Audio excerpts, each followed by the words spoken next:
A Revolução dos Bichos por George Orwell. Capítulo 1. O Sr. Jones, dono da granja do solar, fechou o galinheiro para a noite, mas estava bêbado demais para lembrar-se de fechar também as vigias.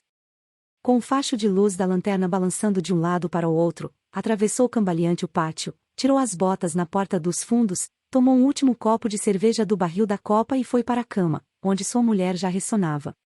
Tão logo apagou-se a luz do quarto, houve um silencioso movimento em todos os galpões da granja. Correrá, durante o dia, o boato de que o velho major, um porco que já fora premiado numa exposição, tivera um sonho muito estranho na noite anterior e desejava contá-lo aos outros animais. Haviam combinado encontrar-se no celeiro, assim que Johnny se deitasse. O velho major, chamavam-no assim, muito embora ele houvesse concorrido na exposição com o nome de Belo de Villingham, gozava de tão alto conceito na granja que todos estavam dispostos a perder uma hora de sono só para ouvi-lo. Ao fundo do grande celeiro, sobre uma espécie de estrado, estava o major refestelado em sua cama de palha, sob um lampião que pendia da viga. Com 12 anos de idade, já bem corpulento, era ainda um porco de porte majestoso, com ar sábio e benevolente, a despeito de suas presas jamais terem sido cortadas. Os outros animais chegavam e punham-se a cômodo, cada qual a seu modo. Os primeiros foram os 3 cachorros, Branca, Lulu e Catavento, depois os porcos, que se sentaram sobre a palha, em frente ao estrado. As galinhas empoleiraram-se nas janelas, as pombas voaram para os caibros do telhado, as ovelhas e as vacas deitaram-se atrás dos porcos e ali ficaram a ruminar. Os 2 cavalos de tração, Sansão e Quitéria, chegaram juntos, andando lentamente e pousando no chão os enormes cascos peludos, com grande cuidado para não machucar qualquer animalzinho porventura oculto na palha. Quitéria era uma égua volumosa, matronal, já chegada à meia-idade, cuja silhueta não mais se recompusera após o nascimento do 4º potrinho. Sansão era um bicho enorme, de quase 1,90 m de altura, forte como 2 cavalos. A mancha branca do focinho dava-lhe certo ar de estupidez, e realmente ele não tinha lá uma inteligência de primeira ordem, embora fosse grandemente respeitado pela retidão de caráter e pela tremenda capacidade de trabalho. Depois dos cavalos chegaram Maricota, a cabra branca, e Benjamin, o burro. Benjamin era o animal mais idoso da fazenda, e o mais moderado. Raras vezes falava, e em geral quando o fazia era para emitir uma observação cínica, para dizer, por exemplo, que Deus lhe dera uma cauda para espantar as moscas, e no entanto seria mais do seu agrado não ter nem a cauda nem as moscas. Era o único dos animais que nunca ria. Quando lhe perguntavam por quê, respondia não ver motivo para riso. Não obstante, sem que admitisse abertamente, tinha certa afeição por Sansão, com frequência passavam os domingos juntos no pequeno potreiro existente atrás do pomar, pastando lado a lado em silêncio. Mal se haviam acomodado os 2 cavalos quando uma ninhada de patinhos órfãos desfilou celeiro adentro, piando baixinho e procurando um lugar onde não fossem pisoteados. Quitéria protegeu-os com a pata dianteira, e os patinhos ali se aconchegaram, caindo no sono. No último instante, Mimosa, a égua branca, vaidosa e fútil, que puxava a charrete do Sr. Jones, entrou, requebrando-se graciosamente e mastigando um torrão de açúcar. Tomou lugar bem à frente e ficou meneando a crina branca, na esperança de chamar atenção para as fitas vermelhas que a adornavam. Por fim, chegou a gata, que buscou, como sempre, o lugar mais morno, enfiando-se entre Sansão e Quitéria, ronronou satisfeita durante toda a fala do major, sem ouvir uma só palavra. Todos os animais estavam presentes, exceto Moisés, o corvo domesticado, que dormia fora, num poleiro junto à porta dos fundos. Quando o major os viu, bem acomodados e aguardando atentamente, limpou a garganta e começou. Camaradas, já ouvistes, por certo, algo a respeito do estranho sonho que tive a noite passada. Mas falarei do sonho mais tarde. Antes, tenho outras coisas a dizer. Sei, camaradas, que não estarei convosco por muito mais tempo, e antes de morrer considero uma obrigação transmitir-vos o que aprendi sobre o mundo. Já vivi bastante, e muito tenho refletido na solidão da minha pocilga. Creio poder afirmar que compreendo a natureza da vida sobre esta terra tão bem quanto qualquer outro animal vivente. É sobre o que desejo vos falar. Então, camaradas, qual é a natureza desta nossa vida? Enfrentemos a realidade. Nossa vida é miserável, trabalhosa e curta. Nascemos, recebemos o mínimo alimento necessário para continuar respirando, e os que podem trabalhar são exigidos até a última parcela de suas forças, no instante em que nossa utilidade acaba, trucidam-nos com hedionda crueldade. Nenhum animal na Inglaterra sabe o que é felicidade ou lazer após completar um ano de vida.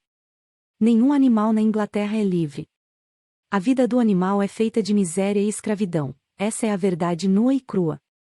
Será isso, apenas, a ordem natural das coisas? Será esta nossa terra tão pobre que não ofereça condições de vida decente aos seus habitantes? Não, camaradas, 1000 vezes não. O solo da Inglaterra é fértil, o clima é bom, ela pode dar alimento em abundância a um número de animais muitíssimo maior do que o existente. Só esta nossa fazenda comportaria uma dúzia de cavalos, umas 20 vacas, centenas de ovelhas, vivendo todos num conforto e com uma dignidade que agora estão além de nossa imaginação. Por que, então, permanecemos nesta miséria? Porque quase todo o produto do nosso esforço nos é roubado pelos seres humanos. Eis aí, camaradas, a resposta a todos os nossos problemas. Resume-se em uma só palavra: homem. O homem é o nosso verdadeiro e único inimigo. Retire-se da cena o homem e a causa principal da fome e da sobrecarga de trabalho desaparecerá para sempre. O homem é a única criatura que consome sem produzir. Não dá leite, não põe ovos, é fraco demais para puxar o arado, não corre o que dê para pegar uma lebre. Mesmo assim, é o senhor de todos os animais. Põe-nos a mourejar, dá-nos de volta o mínimo para evitar a inanição e fica com o restante. Nosso trabalho amanhã o solo, nosso estrume o fertiliza, e no entanto nenhum de nós possui mais que a própria pele.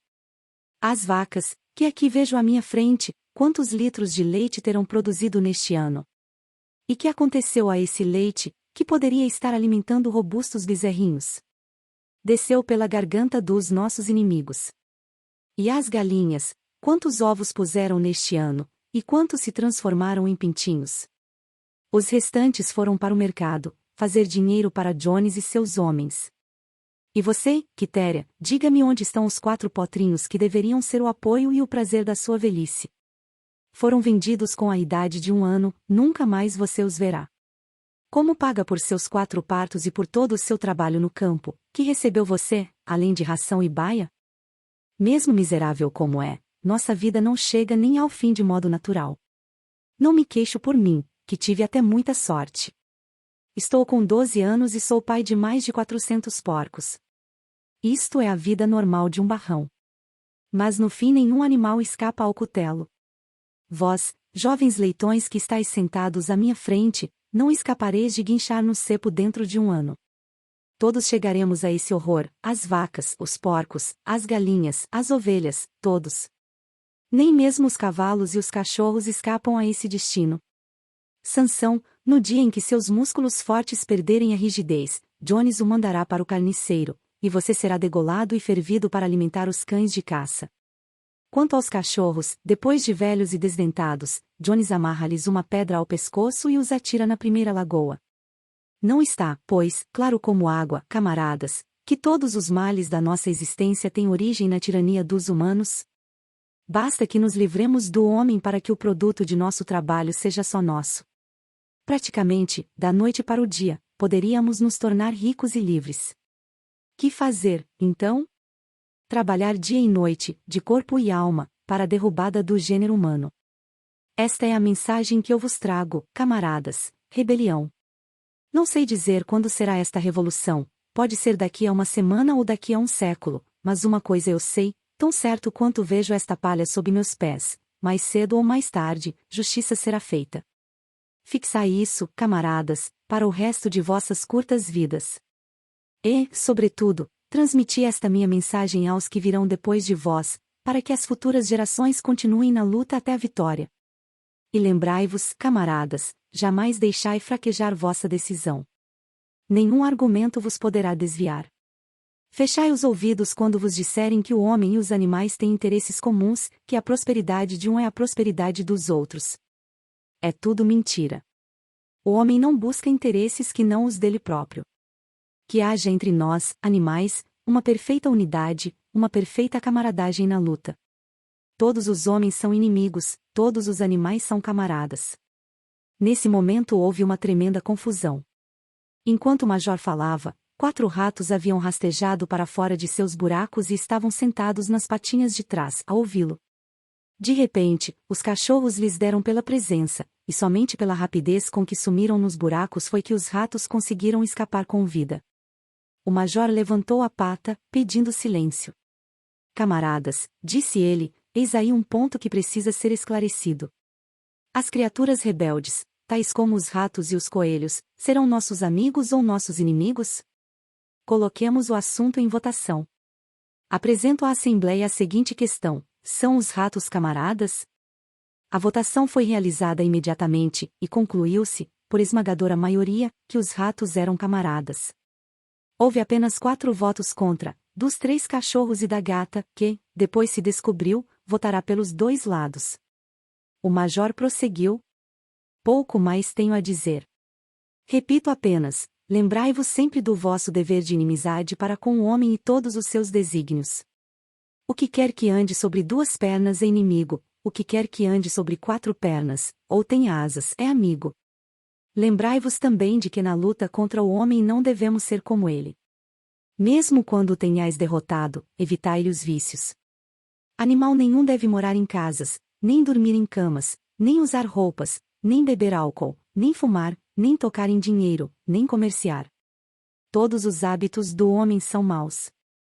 E principalmente, jamais um animal deverá tiranizar outros animais. Fortes ou fracos, espertos ou simplórios, somos todos irmãos. Todos os animais são iguais.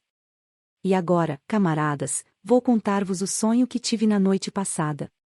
Não sei o que significa. Foi um sonho sobre como será o mundo quando o homem desaparecer. Mas lembrou-me algo que havia muito eu esquecera. Há anos, quando eu ainda era um leitãozinho, minha mãe e as outras porcas costumavam cantar uma antiga canção da qual só conheciam a melodia e as 3 primeiras palavras. Na minha infância aprendi a melodia, depois a esqueci. Na noite passada, entretanto, ela me voltou à memória. O mais interessante é que me lembrei também dos versos, os quais, tenho certeza, foram cantados pelos animais de antanho, depois esquecidos por muitas gerações. Vou cantar essa canção, camaradas. Estou velho, e minha voz é rouca, mas quando vos houver ensinado a melodia, podereis cantá-la melhor que eu. Chama-se A Bichos da Inglaterra. O velho major limpou a garganta e começou a cantar. De fato, a voz era roufenha, mas ele entoava bem, e a melodia era bastante movimentada, algo entre Clementine e La Cucaracha.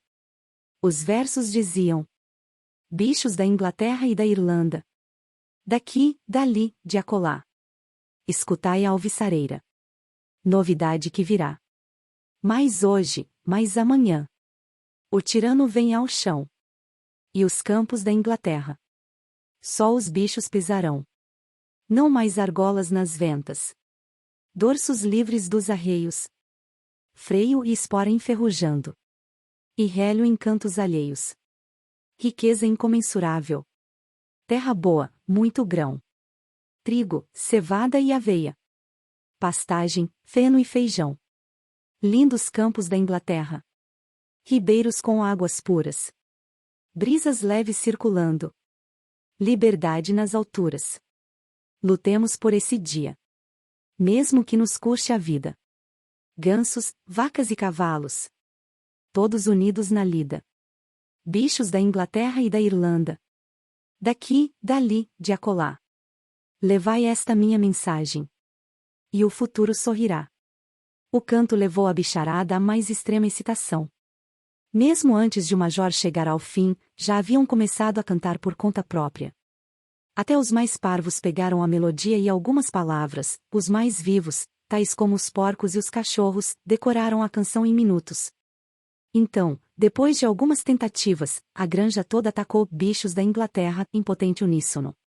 As vacas mugiam a canção, os cachorros latiam, as ovelhas baliam, os cavalos relinchavam, os patos grasnavam. Foi tal o enlevo que cantaram 5 vezes corridas, de ponta a ponta, e teriam cantado a noite toda se não fossem interrompidos. Infelizmente, o alarido acordou Jones, que pulou da cama certo de que havia raposa no pátio. Deitou a mão na espingarda, sempre pronta num canto do quarto, e disparou uma carga de chumbo grosso na escuridão. O chumbo foi encravar-se na parede do celeiro, e a reunião dispersou-se num abrir e fechar de olhos. Cada qual correu para seu pouso. As aves saltaram para os poleiros, o gado deitou-se na palha e, em poucos instantes, toda a fazenda dormia. Capítulo 2. Daí a 3 noites, faleceu o velho major, tranquilamente, durante o sono. Seu corpo foi enterrado no fundo do pomar. Começava o mês de março. Nos 3 meses seguintes houve uma intensa atividade secreta. As palavras do major haviam dado uma perspectiva de vida inteiramente nova aos animais de maior inteligência da granja. Não sabiam quando teria lugar a rebelião predita pelo major, nem tinham razões para acreditar que fosse durante a existência deles próprios, mas percebiam claramente o dever de aprestar-se para ela. A tarefa de instruir e organizar os outros recaiu naturalmente sobre os porcos, reconhecidos como os mais inteligentes dos bichos. Salientavam-se, entre eles, 2 jovens barrões, Bola de Neve e Napoleão, que o Sr. Jones criava para vender. Napoleão era um cachaço Berkshire, de aparência ameaçadora, o único Berkshire da fazenda, pouco falante, mas com a reputação de ter grande força de vontade. Bola de Neve era mais ativo que Napoleão, de palavra mais fácil, mais imaginoso, porém não gozava da mesma reputação quanto à solidez de caráter. Todos os demais porcos da fazenda eram castrados. Dentre estes, o mais conhecido era um porquinho gordo chamado Garganta, de bochechas redondas, olhos sempre piscando, movimentos lépidos e voz aguda. Manejava a palavra com brilho, e quando discutia algum ponto mais difícil tinha o hábito de dar pulinhos de um lado para o outro e abanar o rabicho, uma coisa bastante persuasiva. Diziam que Garganta era capaz de convencer de que preto era branco. Esses 3 haviam organizado os ensinamentos do major num sistema de pensamento a que deram o nome de animalismo. Várias noites por semana, depois que Jones dormia, faziam reuniões secretas no celeiro e expunham aos outros os princípios do animalismo. De início, encontraram certa apatia e muita ignorância. Alguns animais mencionavam o dever de lealdade para com Jones, a quem se referiam como dono, ou emitiam comentários elementares do tipo: o Sr. Jones nos alimenta. Se ele fosse embora, nós morreríamos de fome. Outros faziam perguntas como: que importa o que acontecerá depois da nossa morte? Ou, se essa rebelião virá de qualquer maneira, que diferença faz trabalharmos por ela ou não? E os porcos tinham grande dificuldade em fazê-los ver que isso ia contra o espírito do animalismo. As perguntas mais estúpidas eram sempre as de Mimosa, a égua branca. A primeira pergunta que ela fez a Bola de Neve foi: ainda haverá açúcar depois da rebelião? Não, Bola de Neve respondeu firmemente. Não temos meio de obter açúcar nesta fazenda. Além do mais, você não precisa de açúcar. Mas terá toda a aveia e o feno que quiser. E ainda vou poder usar laço de fita na crina? Perguntou Mimosa. Camarada, explicou Bola de Neve, essas fitas que você tanto estima são o distintivo da servidão. Não vê que a liberdade vale mais que laços de fita? Mimosa sempre concordava, mas não dava a impressão de estar lá muito convencida. Muito mais ainda lutaram os porcos para neutralizar as mentiras espalhadas por Moisés, o corvo doméstico. Moisés, mascote do Sr. Jones, era um espião linguarudo, mas também de boa conversa. Afirmava a existência de uma região misteriosa, a montanha de Açúcar Candy, para onde iam os animais após a morte. Essa montanha ficava em algum lugar no céu, pouco acima das nuvens, segundo Moisés. Na montanha de Açúcar Candy, os 7 dias da semana eram domingos, o ano inteiro era época de trevo, e as sebes davam torrões de açúcar e bolinhos de linhaça. Os bichos detestavam Moisés, porque vivia de histórias e não trabalhava, porém alguns acreditavam na montanha de Açúcar Candy, e os porcos travaram grandes discussões para convencê-los de que esse lugar não existia. Os discípulos mais fiéis eram os 2 cavalos de tração, Sansão e Quitéria. Ambos tinham enorme dificuldade em pensar qualquer coisa por si próprios, todavia, aceitando os porcos como instrutores, absorviam tudo quanto lhes era dito e passavam adiante para os outros animais por simples repetição. Jamais faltavam aos encontros secretos no celeiro e davam o tom para o canto de bichos da Inglaterra, que sempre encerrava as reuniões. Afinal, a rebelião ocorreu muito mais cedo e bem mais facilmente do que se esperava. Jones fora, no passado, um patrão duro, mas competente. Agora estava em decadência. Desestimulado com a perda de dinheiro numa ação judicial, dera para beber muito além do que devia. Às vezes passava dias inteiros recostado em sua cadeira de braços, na cozinha, lendo os jornais, bebendo e dando a Moisés cascas de pão molhadas na cerveja. Seus peões eram vadios e desonestos, o campo estava coberto de erva daninha, os galpões careciam de telhas novas, as cercas estavam caindo, e os animais tinham fome. Junho chegou, e o feno estava quase pronto para o corte. Na véspera do solstício de verão, um sábado, Jones foi a Villingon e bebeu tanto no Leão Vermelho que só voltou ao meio-dia de domingo. Os homens ordenharam as vacas de manhã cedo e saíram para caçar lebres, sem tratar da forragem dos animais. Ao voltar, Jones caiu dormindo no sofá da sala com o News of the World sobre o rosto, portanto, ao cair da tarde, os animais ainda não haviam comido. Aquilo já era demais. Uma das vacas rebentou as chifradas à porta do celeiro, e os bichos avançaram sobre as tulhas. Nesse momento, Jones acordou. Num átimo, ele e seus 4 peões estavam no celeiro com os chicotes na mão, batendo a torto e a direito. Isso ultrapassou tudo quanto os animais famintos podiam suportar. De comum acordo, muito embora nada fosse planejado, lançaram-se sobre seus verdugos. Jones e os homens viram-se de repente marrados e escoiciados de todo lado. A situação fugira ao controle.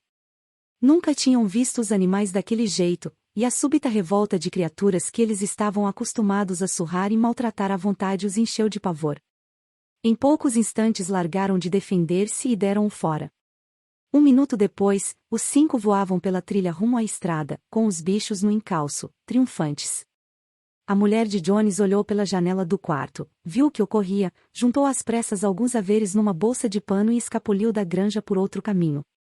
Moisés levantou o voo do poleiro e bateu asas atrás dela, grasnando. A essa altura, os animais haviam posto Jones e os peões para fora da granja, fechando atrás deles a porteira das 5 barras. E assim, antes de se darem conta, a rebelião vencera. Jones fora expulso, e a granja do solar era deles. Durante os primeiros minutos, os bichos mal puderam acreditar na sorte. Seu primeiro ato foi galopar pelos limites da granja, como a ver se nenhum ser humano ficara escondido. Depois, correram de volta às casas da granja, para varrer os últimos vestígios do odiado império de Jones. O galpão dos arreios, no fundo dos estábulos, foi arrombado, freios, argolas de nariz, correntes de cachorro, as cruéis facas com que Jones castrava os porcos e os cordeiros, foi tudo atirado no fundo do poço. As rédeas, os cabrestos, os antolhos e os degradantes bornais foram jogados na fogueira que ardia no pátio. O mesmo destino tiveram os relhos. Os bichos saltaram de alegria quando viram os chicotes em chamas. Bola de Neve jogou também ao fogo as fitas que enfeitavam as crinas e caudas dos cavalos em dias de feira. Fitas, disse ele, devem ser consideradas roupas, que são a marca do ser humano. Todos os animais têm de andar nus. Ao ouvir isso, Sansão foi buscar o chapeuzinho de palha que usava no verão para proteger suas orelhas das moscas, e o atirou também no fogo. Em pouco tempo, os bichos destruíram tudo o que lhes recordava Jones. Napoleão conduziu-os de volta ao celeiro e serviu uma ração dupla de milho para todo mundo, 2 biscoitos para cada cachorro. Cantaram, então, bichos da Inglaterra, do começo ao fim 7 vezes, depois deitaram-se e dormiram como nunca. Porém, como sempre, acordaram de madrugada, e ao lembrar-se do glorioso evento da véspera, correram para a pastagem. A pequena distância, havia um morrete donde se via quase toda a fazenda. Os animais subiram e olharam em volta, à luz clara da manhã. Sim, era deles, tudo o que enxergavam era deles. No êxtase dessa percepção, deram cambalhotas e saltos de contentamento. Rolaram no orvalho, comeram a deliciosa grama do verão, arrancaram torrões de terra e aspiraram aquele rico aroma. Depois fizeram um circuito de inspeção em toda a granja, vistoriando, com muda admiração, a lavoura, o campo de feno, o pomar, a lagoa, o arvoredo. Era como se nunca tivessem visto aquilo, e mal podiam acreditar, tudo era deles. Voltaram, então, para as casas da granja e pararam silenciosos em frente à porta da casa grande. Era deles também, mas ficaram com medo de entrar. Após alguns instantes, porém, Bola de Neve e Napoleão forçaram a porta a trancos, e os animais entraram em fila indiana, caminhando com o maior cuidado para não desarrumar nada. Andaram na ponta dos pés, de um aposento para o outro, falando baixinho e olhando com certa reverência o luxo inacreditável, as camas, os colchões de penas, os espelhos, o sofá de crina, o tapete de Bruxelas, a litografia da Rainha Vitória sobre a lareira da sala de estar. Quando desciam as escadas, deram pela falta de mimosa. Voltando, descobriram-na no quarto principal. Havia apanhado no toucador da Sra. Jones um pedaço de fita azul, e segurava-o contra a espádua, admirando-se no espelho com trejeitos ridículos. Repreenderam-na acerbamente, e saíram todos. Alguns presuntos, pendurados na cozinha, foram levados para fora e enterrados, o barril de cerveja da copa foi rebentado com um coice de Sansão, e além disso, nada mais foi tocado na casa. Ali mesmo aprovou-se, por unanimidade, a resolução de conservá-la como museu. Concordaram em que nenhum animal jamais deveria morar lá. Os bichos tomaram o café da manhã e foram outra vez convocados por Bola de Neve e Napoleão. Camaradas, disse Bola de Neve, são 6h15, e temos um longo dia pela frente. Iniciaremos hoje a colheita do feno. Mas antes, há outro assunto de que devemos tratar. Os porcos revelaram que, nos últimos 3 meses, haviam aprendido a ler e a escrever, num velho livro de ortografia que pertencera aos filhos de Jones e fora jogado no lixo. Napoleão mandou buscar latas de tinta preta e tinta branca e marchou à frente até a porteira das 5 barras, que dava para a estrada principal. Então, Bola de Neve, que escrevia melhor, pegou o pincel entre as juntas da pata, cobriu de tinta o nome Granja do Solar do travessão superior e, em seu lugar, escreveu Granja dos Bichos. Seria esse o nome da granja dali em diante. Depois disso, voltaram para as casas da granja, Bola de Neve e Napoleão mandaram buscar uma escada e fizeram-na encostar à parede do fundo do celeiro grande. Explicaram que, segundo os estudos que haviam feito nos últimos 3 meses, era possível resumir os princípios do animalismo em 7 mandamentos. Esses 7 mandamentos seriam agora escritos na parede, constituindo a lei inalterável pela qual a granja dos bichos deveria reger sua vida para sempre. Com alguma dificuldade, pois não é fácil para um porco equilibrar-se numa escada de mão, Bola de Neve subiu e começou a trabalhar, enquanto Garganta, alguns degraus abaixo, segurava a lata de tinta. Os mandamentos foram escritos na parede alcatroada em grandes letras brancas que podiam ser lidas a muitos metros de distância. Eram os seguintes: os 7 mandamentos. 1. Qualquer coisa que ande sobre 2 pernas é inimigo. 2. O que andar sobre 4 pernas, ou tiver asas, é amigo. 3. Nenhum animal usará roupa. 4. Nenhum animal dormirá em cama. 5. Nenhum animal beberá álcool. 6. Nenhum animal matará outro animal. 7. Todos os animais são iguais. Foi tudo muito bem escrito, e com exceção da palavra álcool, que saiu álcool, e de um dos S, desenhado ao contrário, a ortografia estava correta. Bola de Neve leu o que escrevera, em voz alta, para os demais. Todos os bichos balançaram a cabeça, de pleno acordo, e os mais atentos começaram logo a decorar os mandamentos.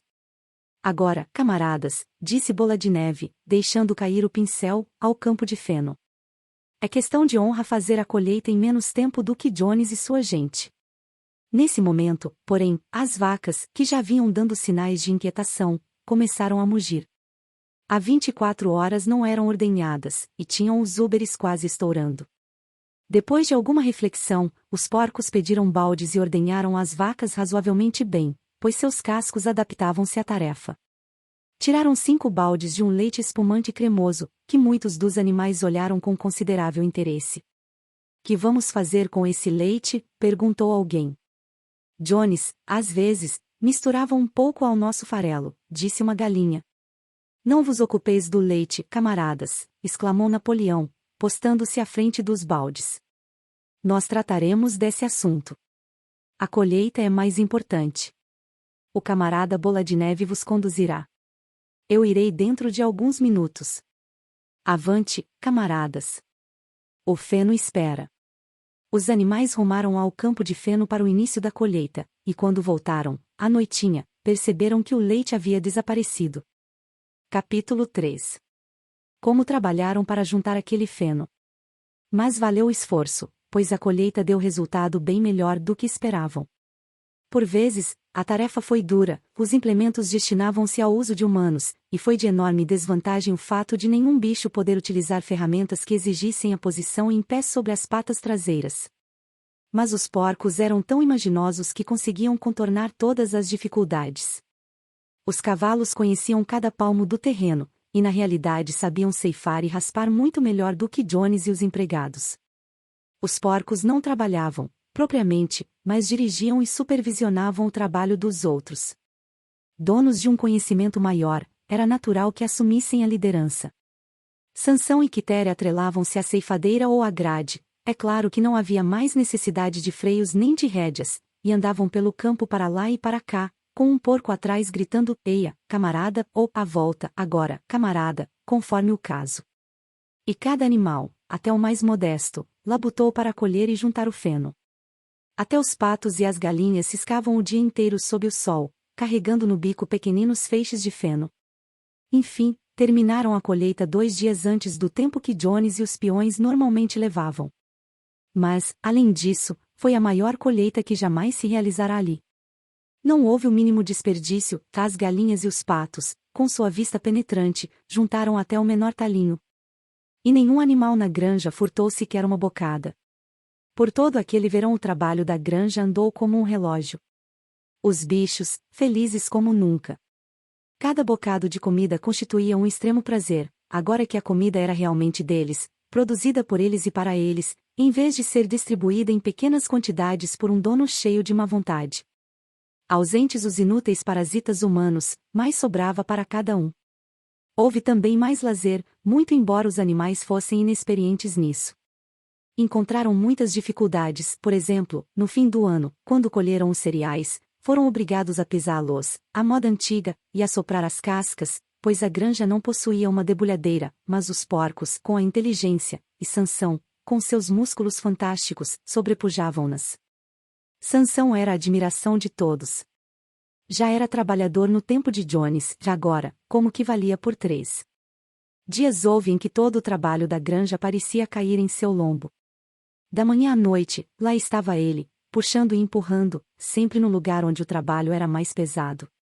Fizeram um trato com um dos galos para ser chamado todas as manhãs meia hora mais cedo que os demais, e aproveitava esse tempo em trabalho voluntário no que parecesse mais necessário. Sua solução para cada problema, para cada contratempo, era trabalharei mais ainda, frase que adotará como seu lema particular. Cada qual trabalhava de acordo com sua capacidade. As galinhas e os patos, por exemplo, economizaram 5 baldes de trigo na colheita, catando grãos extraviados. Ninguém roubava, ninguém resmungava a respeito das rações. A discórdia, as mordidas, o ciúme, coisas normais nos velhos tempos, tinham quase desaparecido. Ninguém se esquivava ao trabalho, ou quase ninguém. É bem verdade que Mimosa não gostava de levantar cedo e costumava abandonar o trabalho antes dos demais, alegando estar com uma pedra encravada no casco. E o comportamento da gata era um tanto estranho. Em seguida notou-se que ela nunca podia ser encontrada quando havia trabalho por fazer. Desaparecia por várias horas consecutivas e voltava a aparecer na hora das refeições, ou à tardinha, após o fim da jornada, como se nada houvesse acontecido. Tinha, porém, desculpas tão convincentes e ronronava de maneira tão carinhosa que era impossível não crer em suas boas intenções. O velho Benjamin, o burro, nada mudará após a Revolução. Executava sua tarefa da mesma forma obstinadamente lenta como o fazia nos tempos de Jones. Não se esquivava ao trabalho normal, mas nunca era voluntário para extraordinários. Sobre a Revolução e seus resultados não emitia opinião. Quando lhe perguntavam se não era mais feliz, agora que Jones se havia ido, respondia apenas, os burros vivem muito tempo. Nenhum de vocês jamais viu um burro morto, e os outros tinham de contentar-se com essa obscura resposta. Aos domingos, não se trabalhava. A refeição da manhã era uma hora mais tarde, e depois dela havia uma cerimônia que se realizava todas as semanas, indefectivelmente. Começava com o hasteamento da bandeira. Bola de Neve achará, no depósito, uma velha toalha verde de mesa, e pintara no centro, em branco, um chifre e um casco. Essa era a bandeira que subia ao topo do mastro no pátio da casa todos os domingos pela manhã. O verde da bandeira, explicava Bola de Neve, representava os verdes campos da Inglaterra, ao passo que o chifre e o casco simbolizavam a futura República dos Bichos, cujo advento teria lugar no dia em que o gênero humano, enfim, desaparecesse. Após o hasteamento da bandeira, iam todos ao grande celeiro, para assistir a uma Assembleia Geral conhecida como a reunião. Lá planejavam o trabalho da semana seguinte e debatiam as resoluções. Eram sempre os porcos que propunham resoluções. Os outros bichos aprenderam a votar, mas nunca conseguiram imaginar uma resolução por conta própria. Bola de Neve e Napoleão eram os mais ativos nos debates. Notou-se, porém, que os dois nunca estavam de acordo. Qualquer sugestão de um podia contar, na certa, com a oposição do outro. Mesmo quando se resolveu, coisa que, em si, não podia sofrer a objeção de ninguém, que o potreiro situado além do pomar seria reservado para os animais aposentados, houve uma agitada discussão a respeito da idade de aposentadoria para cada classe de animal. A reunião era encerrada sempre com o hino Bichos da Inglaterra, e à tarde destinava-se à recreação. Os porcos reservaram o depósito de ferramentas para a sede da direção. Ali, à noite, estudavam forjaria, carpintaria e outras artes necessárias em livros trazidos da Casa Grande. Bola de Neve ocupava-se também da organização dos outros bichos através dos chamados comitês de animais. Formou o Comitê da Produção de Ovos para as Galinhas, a Liga das Caudas Limpas para as Vacas, o Comitê de Reeducação dos Camaradas Arredios, cujo objetivo era domesticar ratos e coelhos, o Movimento Pró-Lã Mais Branca, que congregava as ovelhas, e outros mais, além da criação de cursos para ensinar a ler e escrever. De maneira geral, esses projetos foram um fracasso. A tentativa de domesticar os elementos silvestres, por exemplo, falhou em pouco tempo. Eles continuaram a portar-se como dantes, e simplesmente tiravam vantagem do fato quando tratados com generosidade. A gata ingressou no Comitê de Reeducação, e por algum tempo militou muito ativa. Um dia foi vista, sentada num telhado, a doutrinar alguns pardais pousados pouco além do seu alcance. Dizia-lhes que todos os animais agora eram camaradas, e qualquer pardal que o desejasse poderia vir pousar na sua mão, mas os pardais preferiram ficar de longe. As aulas de ler e escrever, pelo contrário, fizeram enorme sucesso. Pelo outono, quase todos os bichos estavam alfabetizados, uns mais, outros menos. Os porcos já liam e escreviam muito bem. Os cães aprenderam a ler razoavelmente, mas não se interessavam pela leitura de nada além dos 7 mandamentos. Maricota, a cabra, lia um pouco melhor que os cães e costumava ler para os demais, à noite, os pedaços de jornal que achava no lixo. Benjamin sabia ler tão bem quanto os porcos, mas não exercia sua faculdade. Ao que soubesse, costumava dizer, não havia o que valesse a pena ler. Quitéria aprendeu todo o alfabeto, mas não conseguia juntar as letras. Sansão não foi capaz de ir além da letra D, riscava na areia, com a pata, as letras A, B, C, D e ficava olhando, com as orelhas murchas, às vezes sacudindo o topete, tentando com todas as suas forças lembrar-se do que vinha depois, inutilmente. É verdade que em várias ocasiões aprendeu I, F, G, H, mas ao consegui-lo descobria sempre que havia esquecido A, B, C, D. Afinal decidiu contentar-se com as 4 primeiras letras, e costumava escrevê-las um par de vezes por dia, a fim de refrescar a memória. Mimosa recusou-se a aprender mais do que as 6 letras que compunham seu nome. Formava-as, bem certinhas, com pedaços de ramos, enfeitava o conjunto com 1 ou 2 flores e ficava andando em volta, a admirá-las. Nenhum dos outros animais da granja chegou além da letra. Anotou-se também que os mais estúpidos, tais como as ovelhas, as galinhas e os patos, eram incapazes de aprender de cor os 7 mandamentos. Depois de muito pensar, Bola de Neve declarou que, na verdade, os 7 mandamentos podiam ser condensados numa única máxima, que era: 4 pernas bom, 2 pernas ruim. Aí se continha, segundo ele, o princípio essencial do animalismo. Quem o adotasse com firmeza estaria a salvo das influências humanas. A princípio, os pássaros fizeram objeções, pois lhes parecia que estavam na categoria das 2 pernas, porém Bola de Neve provou não ser esse o caso. A asa de uma ave, camaradas, é órgão de propulsão, e não de manipulação. Deveria ser vista mais como uma perna.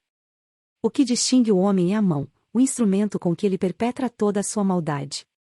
As aves não compreenderam as palavras de Bola de Neve, mas aceitaram a explicação, e os bichos mais modestos dedicaram-se a aprender de cor a nova máxima: 4 pernas bom, 2 pernas ruim, que foi escrita na parede do fundo do celeiro, acima dos 7 mandamentos, e em letras bem maiores. Depois que conseguiram decorá-la, as ovelhas tomaram-se de uma enorme predileção por essa máxima, e frequentemente, deitadas no pasto, ficavam a balir 4 pernas bom, 2 pernas ruim, durante horas a fio. Napoleão não mostrou interesse nenhum pelos comitês de bola de neve. Dizia que a educação dos jovens era mais importante que qualquer coisa em favor dos adultos. Aconteceu que Lulu e Branca deram cria logo após a colheita do feno, parindo 9 robustos cachorrinhos. Tão logo foram desmamados, Napoleão tirou-os das mães, dizendo que ele próprio se responsabilizaria por sua educação. Levou-os para um sótão que só podia ser alcançado pela escada do depósito, e os manteve em tal reclusão que o resto da fazenda logo se esqueceu de sua existência. O mistério do leite de pronto se esclareceu. Era misturado à comida dos porcos. As maçãs estavam amadurecendo, e a grama do pomar cobria-se de frutas derrubadas pelo vento. Os bichos acharam que as frutas seriam distribuídas equitativamente de certo dia, porém, chegou ordem para que todas as frutas caídas fossem recolhidas e levadas ao depósito das ferramentas para o consumo dos porcos. Alguns bichos murmuraram a respeito, mas foi inútil. Os porcos estavam todos de acordo sobre esse ponto, até mesmo Bola de Neve e Napoleão. Garganta foi enviado aos outros, para dar explicações. Camaradas, conclamou. Não imaginais, suponho, que nós, os porcos, fazemos isso por espírito de egoísmo e privilégio. Muitos de nós até nem gostamos de leite de maçã. Eu, por exemplo, não gosto. Nosso único objetivo ao ingerir essas coisas é preservar a saúde. O leite e a maçã, está provado pela ciência, camaradas, contém substâncias absolutamente necessárias à saúde dos porcos. Nós, porcos, somos trabalhadores intelectuais. A organização e a direção desta granja dependem de nós. Dia e noite velamos pelo vosso bem-estar. É por vossa causa que bebemos aquele leite e comemos aquelas maçãs. Sabeis o que sucederia se os porcos falhassem em sua missão? Jones voltaria. Sim, Jones voltaria. Com toda certeza, camaradas, gritou Garganta, quase suplicante, dando pulinhos de um lado para outro e sacudindo o rabicho, com toda certeza, não há dentre vós quem queira Jones de volta. Ora, se havia algo sobre o que todos os animais estavam de acordo era o fato de nenhum deles desejar a volta de Jones. Quando o assunto foi colocado sob essa luz, não tiveram mais o que dizer. A importância de manter a boa saúde dos porcos ficou óbvia. Foi, portanto, resolvido sem mais discussões que o leite e as maçãs caídas, bem como toda a colheita de maçãs, quando amadurecessem, seriam reservados para os porcos. Capítulo 4. Pelo fim do verão, a notícia do que sucedera na granja dos bichos já se espalhara pelo condado. Todos os dias, Bola de Neve e Napoleão enviavam formações de pombos com instrução de misturarem-se aos animais das granjas vizinhas, contar-lhes a história da rebelião e ensinar-lhes a melodia de bichos da Inglaterra. Jones passava a maior parte desse tempo na taverna do Leão Vermelho, em Villingham, queixando-se, a quem quisesse ouvir, da monstruosa injustiça que sofrerá ao ser expulso de sua granja por uma súcia de animais imprestáveis. Os outros granjeiros eram-lhe simpáticos, em princípio, mas inicialmente não lhe deram muita ajuda. No fundo, cada um imaginava em segredo alguma forma de tirar vantagem do infortúnio de Jones. Era uma sorte que os proprietários das 2 granjas lindeiras com a dos bichos vivessem em más relações. Uma delas, chamada Foxwood, era uma granja grande, abandonada e antiquada, coberta de mato, com as pastagens cansadas e as sebes mal cuidadas. O dono, o Sr. Pilkington, era um fazendeiro amador, bom sujeito, que passava a maior parte do tempo caçando ou pescando, conforme a estação. A outra granja, chamada Pinchield, era menor e muito bem cuidada.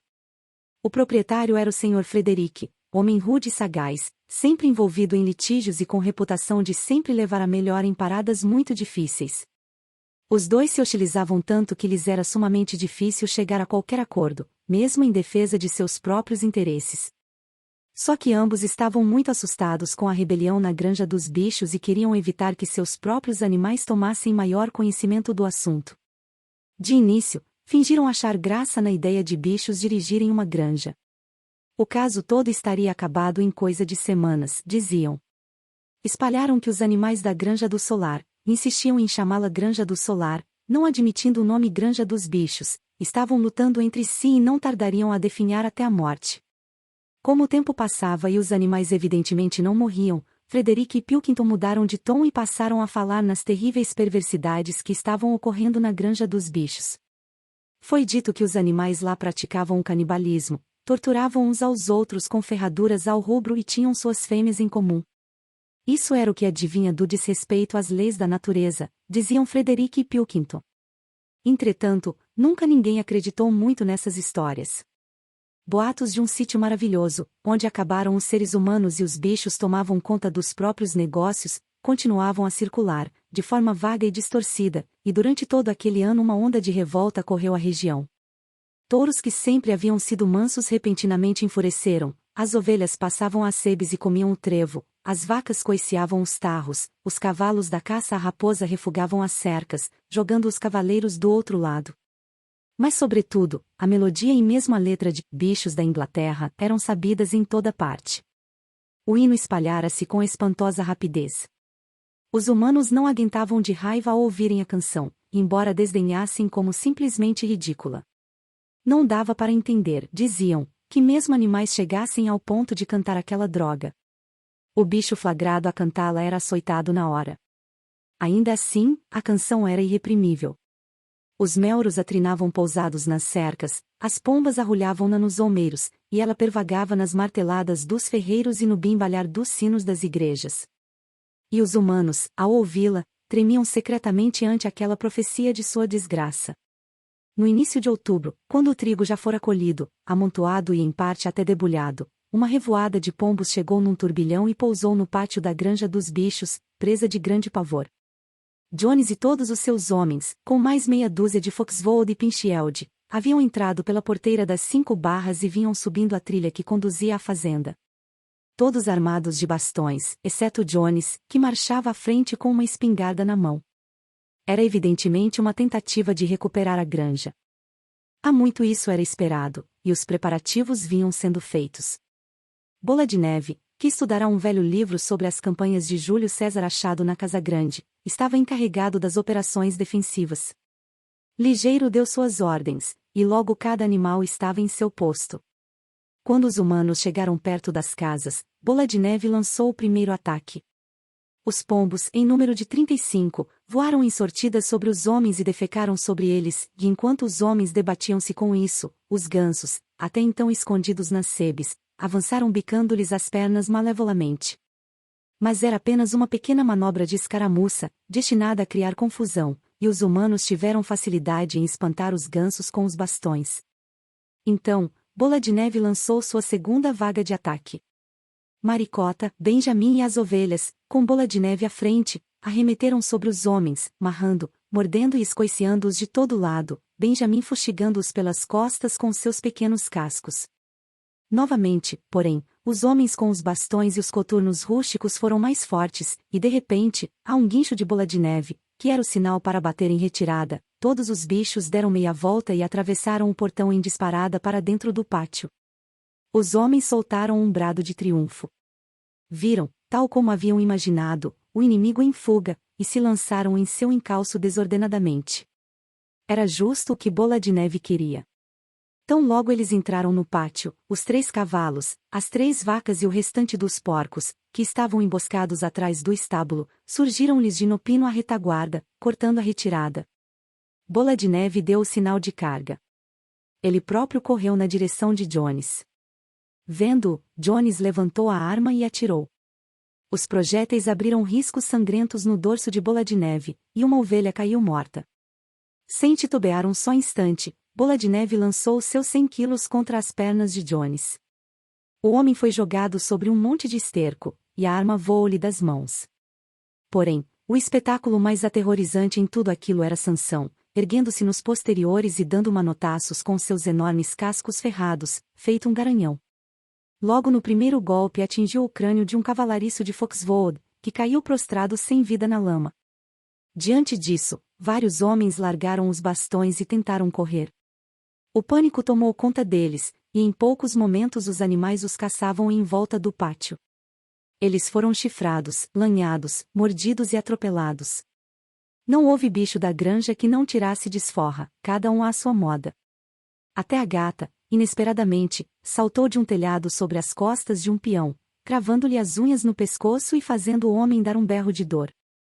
Em dado momento, desimpedida a saída, os homens conseguiram fugir do pátio e saíram em desabalada carreira rumo à estrada principal. E assim, poucos minutos após a invasão, batiam em retirada vergonhosa pelo mesmo caminho da vinda, com uma multidão de gansos no seu encalço, bicando-lhes as pernas sem piedade. Todos os homens haviam fugido, exceto um. No pátio, Sansão empurrava, com a pata, o cavalariço que jazia de bruços na lama, tentando virá-lo. Mas o rapaz não se mexia. Está morto, disse Sansão, penalizado. Eu não queria fazer isso. Esqueci que estava de ferraduras. Quem acreditará que não fiz isso de propósito? Nada de sentimentalismos, camarada, gritou Bola de Neve, de cujos ferimentos o sangue corria. Guerra é guerra. Humano bom é humano morto. Eu não desejo tirar a vida de quem quer que seja, nem mesmo de um ser humano, repetiu Sansão, com os olhos cheios de lágrimas. Onde está Mimosa? Perguntou alguém. Mimosa realmente havia desaparecido. Por momentos, houve grande alarme. Temeu-se que os homens a tivessem ferido ou mesmo levado com eles. Por fim, foi encontrada em sua própria baia, com a cabeça escondida no feno da manjedoura. Havia fugido no momento do tiro da espingarda. E quando voltaram, depois de encontrá-la, foi para descobrir que o cavalariço, que na verdade havia apenas desmaiado, voltara a si e desaparecera. Os bichos, então, tornaram a reunir-se, presas de grande entusiasmo, cada qual narrando suas façanhas na batalha com a voz mais alta que conseguia. Uma celebração de improviso realizou-se imediatamente. A bandeira foi hasteada, e cantou-se Bichos da Inglaterra muitas vezes, depois a ovelha morta recebeu funerais solenes, sendo plantado em seu túmulo um ramo de espinheiro. Ao pé do túmulo, Bola de Neve fez um pequeno discurso, pondo em relevo a necessidade de todos os animais estarem prontos a morrer pela granja dos bichos, se necessário. Os animais decidiram, por unanimidade, criar uma condecoração militar, a Herói Animal, primeira classe, conferida ali mesmo a Bola de Neve e a Sansão.